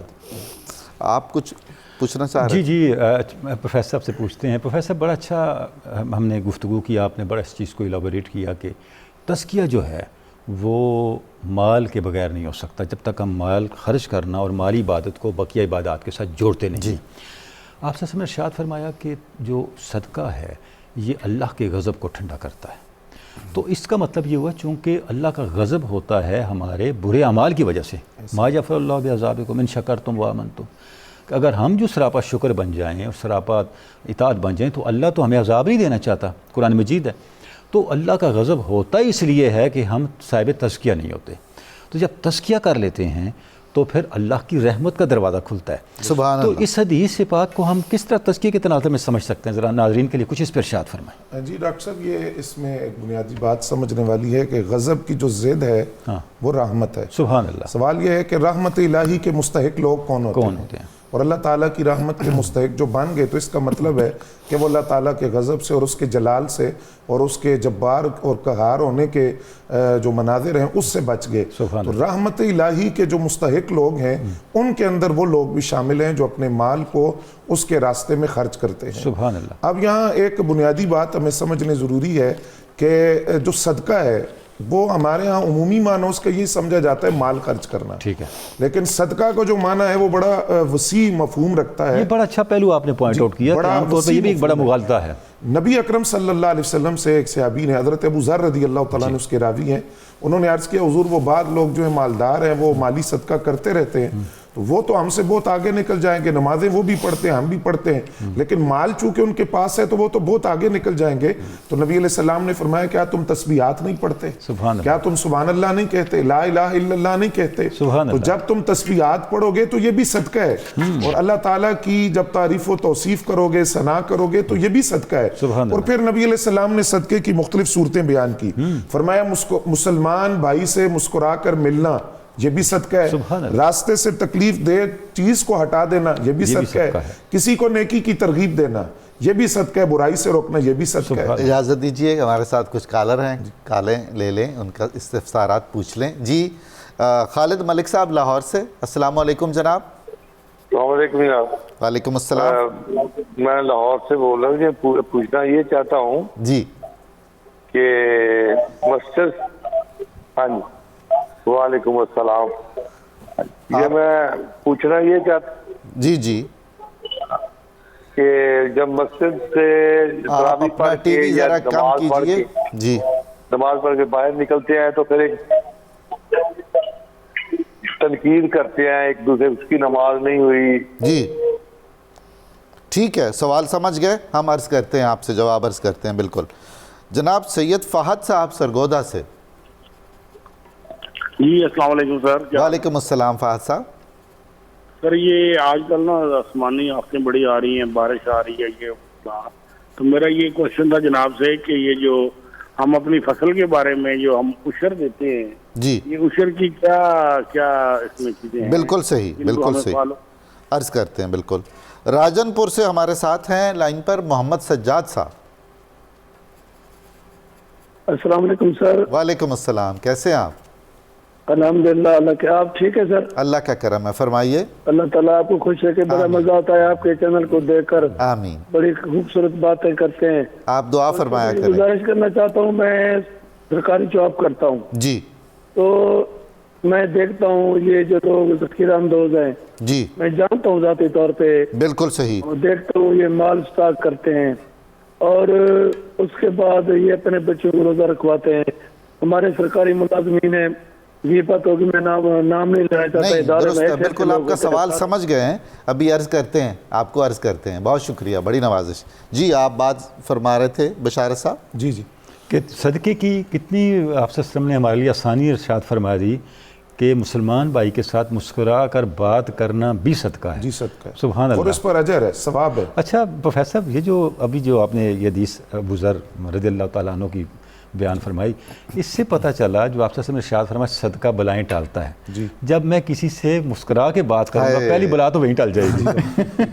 اس کا مطلب یہ آپ کی مراد ہے کہ وہ خود ٹل جائے گی، اس کو اور میرے درمیان اگر کوئی مسئلہ پیدا ہو سکتا ہے تو مطلب یہ ہوا کہ صدقہ ہمیں وہ رویہ دیتا ہے کہ ہم اللہ کی رحمت کے قریب ہوتے ہیں اور زندگی میں جو آنے والے مسائل ہیں ٹلتے چلے جاتے ہیں۔ اللہ نے ہمیں جو صلاحیت دی ہے، یہ علم دیا ہے، یہ فن دیا ہے، اس کا کچھ حصہ بھی اگر ہم راہ خدا میں دیں تو وہ بھی تو صدقہ ہے۔ جی بالکل ایسا ہی ہے، یعنی صدقہ ہر وہ چیز جس کے ساتھ مخلوق خدا کی منفعت یا فائدہ وابستہ ہے اور اس کو فائدہ پہنچ سکتا ہے، وہ صدقہ ہے، اس پر ثواب ہے۔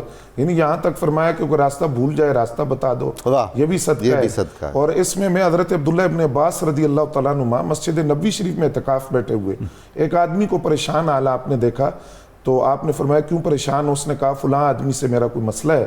تو آپ نے فرمایا اگر میں ساتھ چلا جاؤں تو مسئلہ حل ہو جائے گا. اس نے کہا آپ چلے جائیں, آپ خاندان رسول سے ہیں, نبی علیہ السلام کے چچا زاد ہیں. آپ جب جوتے پہننے لگے تو اس نے یاد کروایا کہ آپ اعتکاف بیٹھے ہوئے ہیں, تو آپ رونے لگ گئے. آپ نے آقا کریم صلی اللہ علیہ وسلم کی قبر انور کی طرف اشارہ فرمایا, فرمایا اس میں جو جانے جانا جلوہ فرما ہے ان سے میں نے سنا کہ اگر کوئی بندہ چند قدم چل پڑے کسی کے ساتھ اس کا کوئی مسئلہ حل کرنے تو 10 سال کے اعتکاف کا ثواب اللہ عطا فرمائے. سبحان اللہ. سبحان اللہ. اس کا مطلب یہ اصل فہم دین یہ ہے. جی اصل ہم نے تو رسموں کو پکڑ لیا نا, صحابہ کرام سے ان کی سنت لینے کے ساتھ ساتھ فہم دین بھی لینے کی ضرورت ہے. جی بالکل. سبحان اللہ. تو آپ نے فرمایا کہ میں جانتا ہوں, اب اس میں 2 صورتیں بیان کی, یا وہ نفلی اعتکاف تھا یا آپ نے اس کی بعد میں قضا کی, لیکن آپ نے ضروری سمجھا کہ اگر میرے چند قدم چلنے سے اس بندے کی مشکل, وہ جو ہے نا جی دل بدست آور کے حج اکبر کہ کسی بندے کے دل میں خوشی داخل کر دینا, اس کے چہرے پہ سرور آ جانا, اس کے چہرے پہ راحت آ جانا, تو فرمایا کہ یہ بھی بہت بڑی نیکی ہے. اور اس کی مختلف مثالیں ہم دیکھتے ہیں. خود نبی اکرم صلی اللہ علیہ وسلم حضرت جابر بن عبداللہ رضی اللہ تعالیٰ عنہ کے ساتھ چل کر گئے اس یہود کے پاس سفارش کی کہ اس کا قرض یا تو معاف کر دو یا اس کو مہلت دے دو. اس نے کہا جی مہلت نہیں دوں گا. تو آپ نے فرمایا تم کھجوریں اتارو, میں دوبارہ آتا ہوں. دوبارہ نبی علیہ السلام تشریف لے گئے اور آپ نے کھجوروں پر چکر لگا کر فرمایا کہ اب تم نے جس کا جو دینا ہے وہ دے دو اور پھر مجھے آ کر بتانا.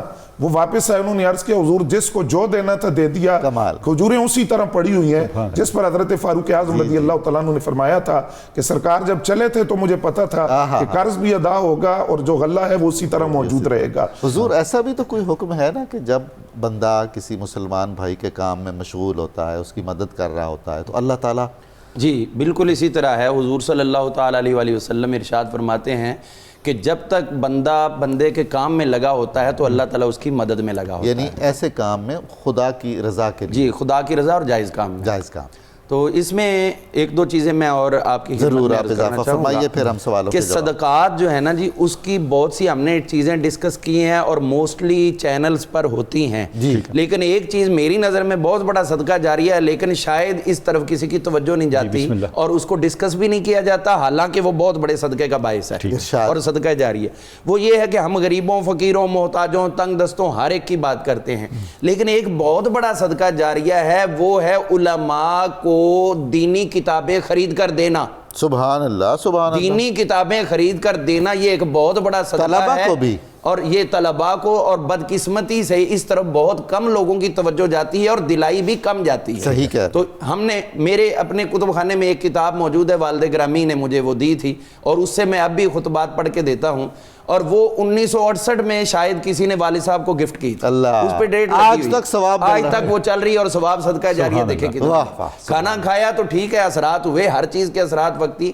تو یہ ضرورت ہے اس بات کی کہ دین کے لیے جو دین والے ہیں ان کو اچھی کتابیں خرید کر دیں اور وہ اس سے پڑھ کے لوگوں کو آگے علم پہنچائیں. اور اسی لیے حضور صلی اللہ تعالیٰ علیہ وسلم نے ارشاد فرمایا کہ سب سے بڑا سخی اللہ تعالیٰ ہے, اس کے بعد سخی میں ہوں اور میرے بعد سخی میری امت کے علماء. ماشاءاللہ.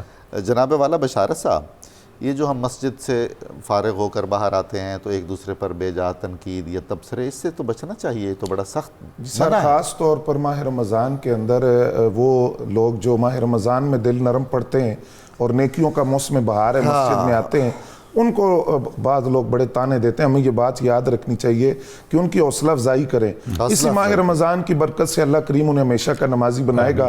آپ اجازت دیں تو ایک مختصر سا جملہ. حضرت ابو بکر شبلی رحمۃ اللہ علیہ نے ایک ڈاکو کو دیکھا تھا, وہ روزے کی حالت میں تھا. آپ نے فرمایا ادھر ڈاکے ڈال جو ساتھ روزہ رکھا ہوا ہے. اس نے کہا اللہ کے لیے جو صلح ہے اس کا بھی تو کوئی راستہ بتا رکھنا ہے. تو فرمایا کچھ عرصے بعد میں نے اس کو حرم مکہ میں دیکھا. اب اس کی حالت بدلی ہوئی تھی, عبادت کا نور اس کے چہرے پر تھا.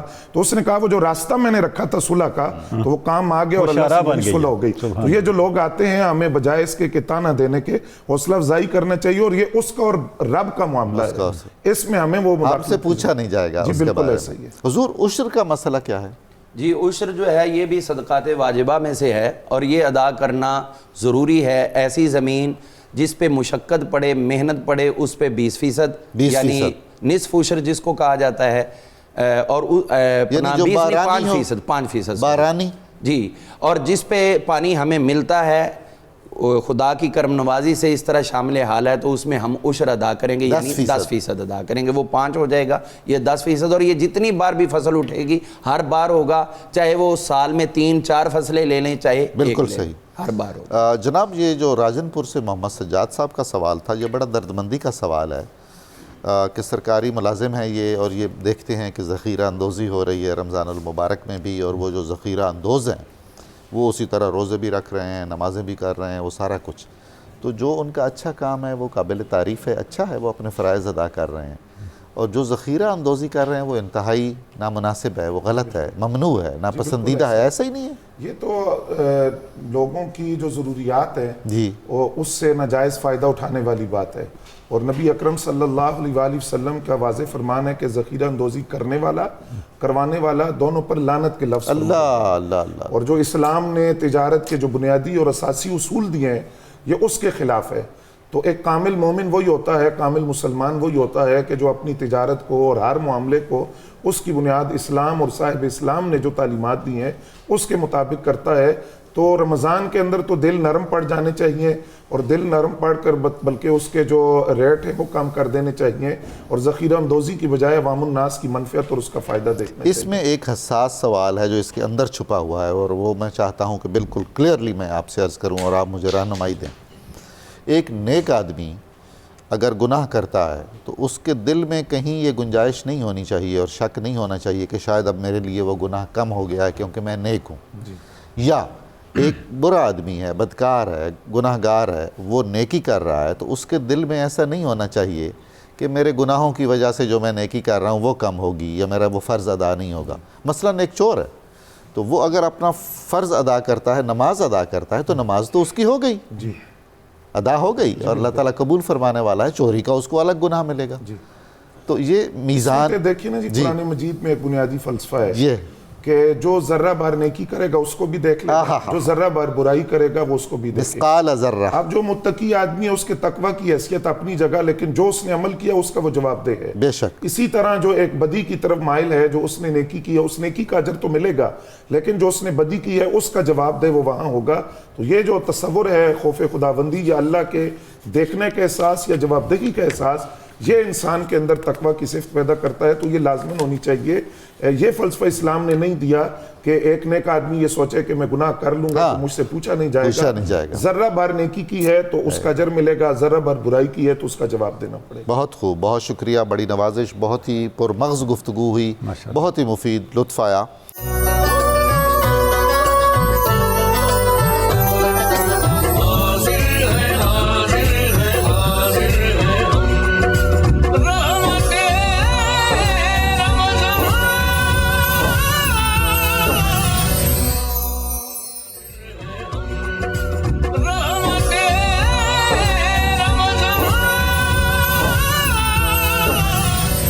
السلام علیکم ناظرین محترم، 92 نیوز چینل کی سحر ٹرانسمیشن رحمت رمضان میں آپ کا میزبان غلام معین الدین نظامی حاضر خدمت ہے۔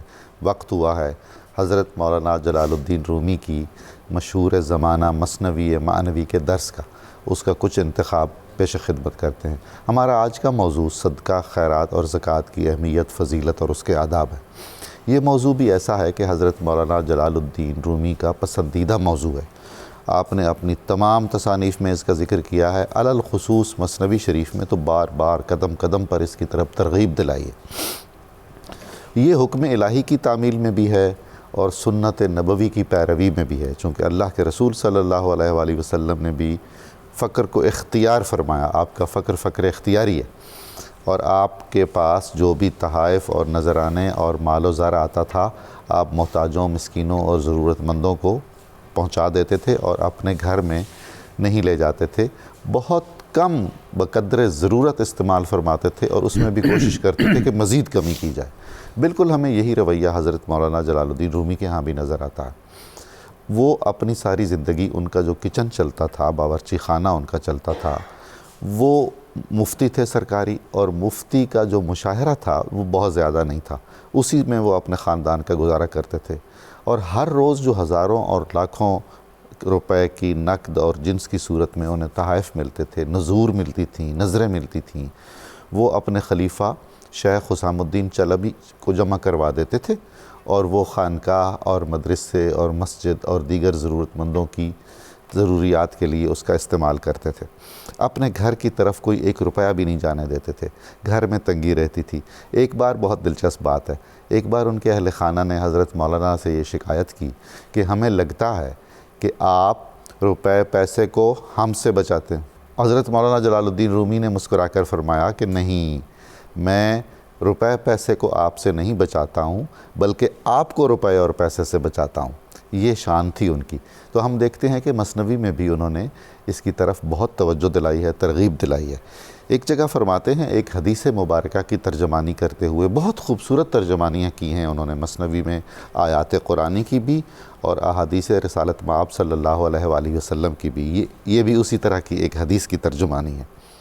گفت پیغمبر کہ دائم بہر پند، دو فرشتے خوش منادی می کنند، کہ خدایا منفقان را سیردار، ہر درم شان را عوض ده 10,000، اے خدایا ممسکان را در جہان تو مدح الا زیان اندر زیان۔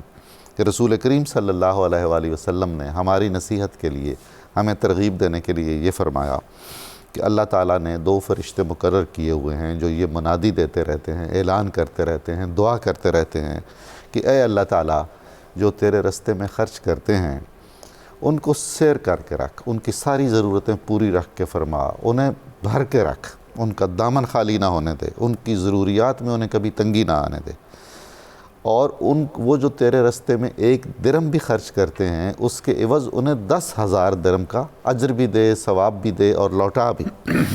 اور وہی فرشتے یہ بھی کہتے ہیں کہ یا الہ العالمین، جو لوگ تیرے رستے میں کنجوسی کرتے ہیں، خرچ نہیں کرتے ہیں، ان کو اس دنیا میں کچھ بھی عطا نہ فرما سوائے نقصان در نقصان کے۔ تو اس کا مطلب یہ ہوا کہ جتنا ہم اللہ کے رستے میں خرچ کریں گے، جلال الدین رومی بھی تائید کرتے ہیں اور توثیق کرتے ہیں کہ اللہ تعالیٰ ہمارے رزق میں برکت دے گا۔ ایک شعر کے ساتھ اجازت چاہوں گا۔ فرماتے ہیں، اور یہ بھی حدیث مبارکہ ہی کی تعبیر اور تشریح ہے، اس سے ہی استفادہ ہے۔ گفت الصدقہ مرد للبلا، دعو مرزاق بصدقہ یا فتح۔ رسول اللہ صلی اللہ علیہ وآلہ وسلم نے فرمایا کہ صدقہ بلاؤں کو، مصیبتوں کو رد کر دیتا ہے، ٹال دیتا ہے، بھگا دیتا ہے۔ آپ اپنے بیماروں کا علاج کیا کیجئے صدقہ دے کر۔ یہ وہ پیغام ہے جو اللہ کا پیغام بھی ہے، رسول خدا صلی اللہ علیہ وآلہ وسلم کا پیغام بھی ہے، اور ہمارے اکابر امت کا معمول بھی ہے، اور حضرت مولانا جلال الدین رومی نے بھی اپنے پیغام میں اس کو بہت نمایاں جگہ دی ہے۔ آپ کا بہت شکریہ۔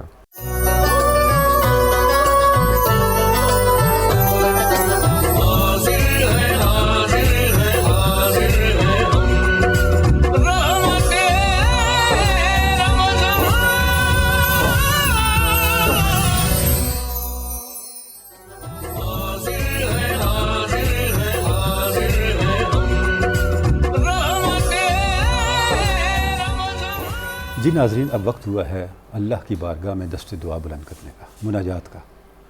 اور آپ جانتے ہیں کہ ہم مناجات کے لیے جب دست دعا بلند کرتے ہیں اپنی سحر ٹرانسمیشن میں، تو ائمہ اہل بیت اطہار کے کلمات طیبات کے ذریعے سے کرتے ہیں۔ امام زین العابدین کی مناجات آج ہم پڑھیں گے، اور امام زین العابدین کی مناجات جیسا کہ ہم پڑھتے اور آپ سنتے آ رہے ہیں، ہر مناجات، ہر دعا قرآن مجید کی کسی نہ کسی تعلیم کا مظہر اور عکس ہے۔ وہ تعلیمات قرآنی جو اللہ کے ساتھ ہمارے تعلق بندگی کو مضبوط اور مستحکم کرتی ہیں، اور ہمارے تعلق بندگی کی کسی نہ کسی جہت کو نمایاں کرتی ہیں، مزید پختہ کرتی ہیں۔ ان میں سے کوئی نہ کوئی جہت، کوئی نہ کوئی تعلیم حضرت امام زین العابدین کی مناجات کے اندر رواں دواں، ایک جس کو کہتے ہیں نا کہ بہتے ہوئے پانی کی طرح جاری و ساری نظر آتی ہے۔ آج دیکھتے ہیں کہ آج کی مناجات میں حضرت امام اللہ کی بارگاہ میں کس طرح دست بدعا ہیں۔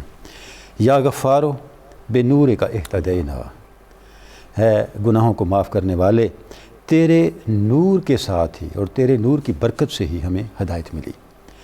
وبفضل کا استغنینا، اور تیرے فضل نے ہمیں ہر چیز سے مستغنی کر دیا، مالا مال کر دیا۔ و بے نعمت کا اسبخنا و امسینا، اے اللہ تیری نعمتوں کے ساتھ، تیری عطاؤں کے ساتھ ہی ہماری صبح ہوئی اور ان کے ساتھ ہی ہماری شام ہوئی۔ ذنوبنا بین یدیک، ہمارے گناہوں کی کتابیں تیرے سامنے کھلی ہوئی ہیں، ہمارے گناہ تیرے سامنے پھیلے ہوئے ہیں۔ نستغفرک اللہم منہا ونتوب الیک، اے اللہ ہم اپنے گناہوں کی تیری بارگاہ میں معافی طلب کرتے ہیں اور تیری طرف رجوع کرتے ہیں۔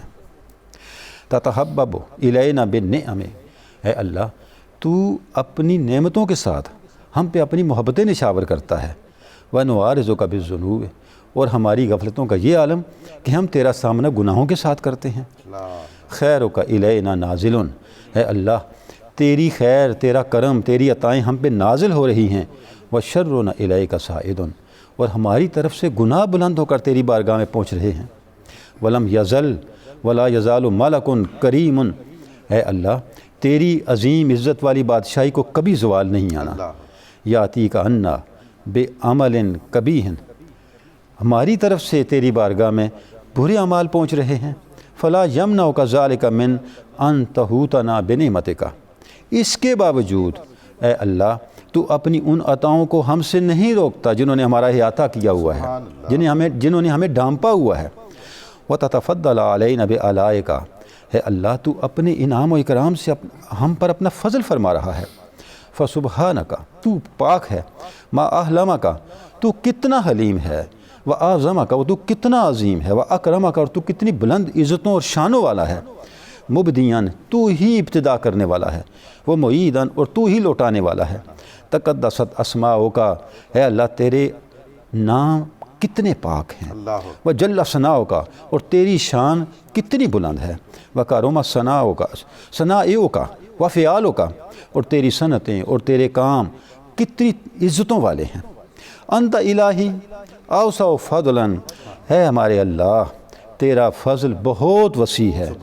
وَأَعْظَمُ حِلْمًا، اور تیرا حلم، تیری برداشت، تیری شفقتیں بہت عظیم ہیں۔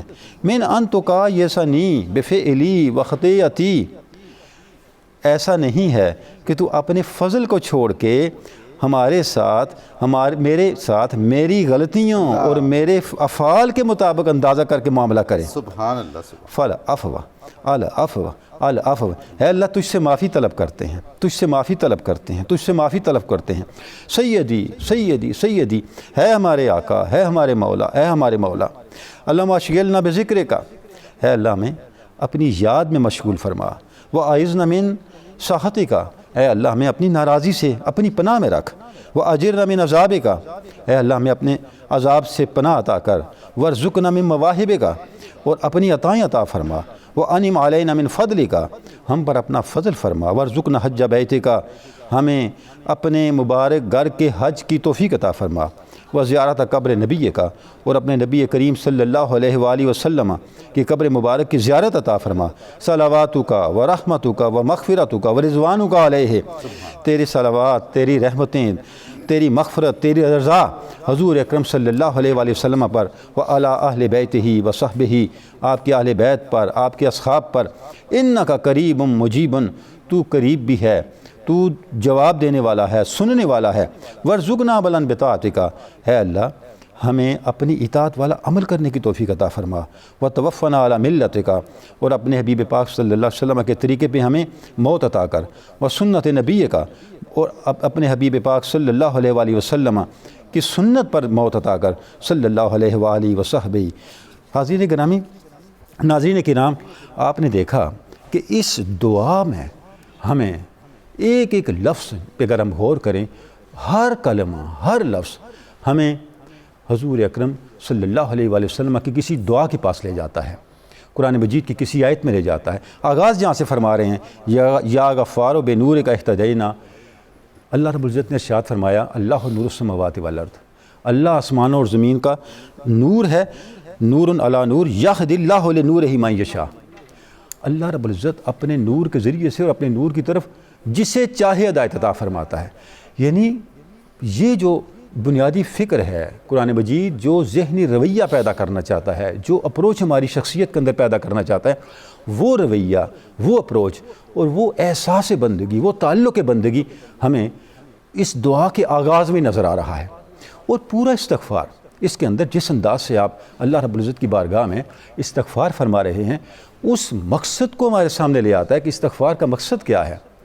جیسے سورہ نوح میں اللہ رب العزت نے ارشاد فرمایا، حضرت نوح علیہ السلام نے اپنی قوم کو کہا ہے میرے اللہ میں نے تو ان کو یہ تعلیم دی تھی کہ اللہ کی بارگاہ میں جھکو فاستغفروہ انہ کان غفارا یرسل السماء علیکم مدرارا ویمددکم باموال وبنین ویجعل لکم جنات ویجعل لکم انہارا. وہ جو برکات ہیں استغفار کی جن کا قرآن مجید نے بار بار ذکر کیا، حدیث پاک میں بار بار ذکر ملا، آپ دیکھیں کہ وہ ساری برکات اور ان برکات کا سوال ہمیں اس دعا کے اندر، اس مناجات کے اندر رواں دواں نظر آتا ہے. یعنی جب ہم امام زین العابدین کی دعائیں پڑھتے ہیں، آپ کی مناجات کو دیکھتے ہیں، آپ کی مناجات کے ذریعے سے اللہ کی بارگاہ میں دستے سوال بلند کرتے ہیں، تو یہ صرف مناجات نہیں رہتی، صرف دعا نہیں رہتی، یہ پورا ایک کریکٹر کا جو ایک کردار کا ایک جو لاہ عمل ہونا چاہیے، ہمارا کردار کن جہتوں پہ کس سانچے میں ڈھلنا چاہیے، وہ پورے کا پورا پیٹرن ہمارے سامنے آتا چلا جاتا ہے. یعنی دعا کی قبولیت کی نشانی کیا ہے کہ جس چیز کے لیے دعا کی جا رہی ہے اس راستے پہ چل پڑیں. وہ جو نشانی ہے قبولیت دعا کی، ناظرین کرام، جب ہم ائمہ بیت اطہار کی، اہل بیت اطہار کی دعاؤں کو پڑھتے ہیں تو اس نشانی کا ظہور شعوری طور پہ ہماری شخصیت کے اندر ہوتا چلا جاتا ہے. بارگاہ رب العزت میں دعا ہے کہ ہمیں ان مناجات کی برکات حال کے ذریعے سے، عمل کے ذریعے سے، احوال و کیفیات کے ذریعے سے، قبولیت کے ذریعے سے، نتائج کے ذریعے سے اور ان کے ثمرات کے ذریعے سے نصیب ہوں، اور یہ دعائیں ہمارے ظاہر و باطن کا حصہ بن جائیں. ناظرین کرام، کراچی میں اذان کا وقت ہو رہا ہے، ہماری نشریات اختتام کو پہنچ رہی ہیں آج کی، اور اس کے ساتھ ہی ہم آپ سے اجازت چاہیں گے. انشاءاللہ العزیز کل کی سحر ٹرانسمیشن میں آپ کے ساتھ پھر ملاقات ہوگی ایک نئے موضوع کے ساتھ اور ائمہ اہل بیت اطہار کی اللہ رب العزت کی بارگاہ میں مناجات کے نئے مبارک الفاظ کے ساتھ. تب تک کے لیے ہمیں اجازت دیجیے. خدا حافظ.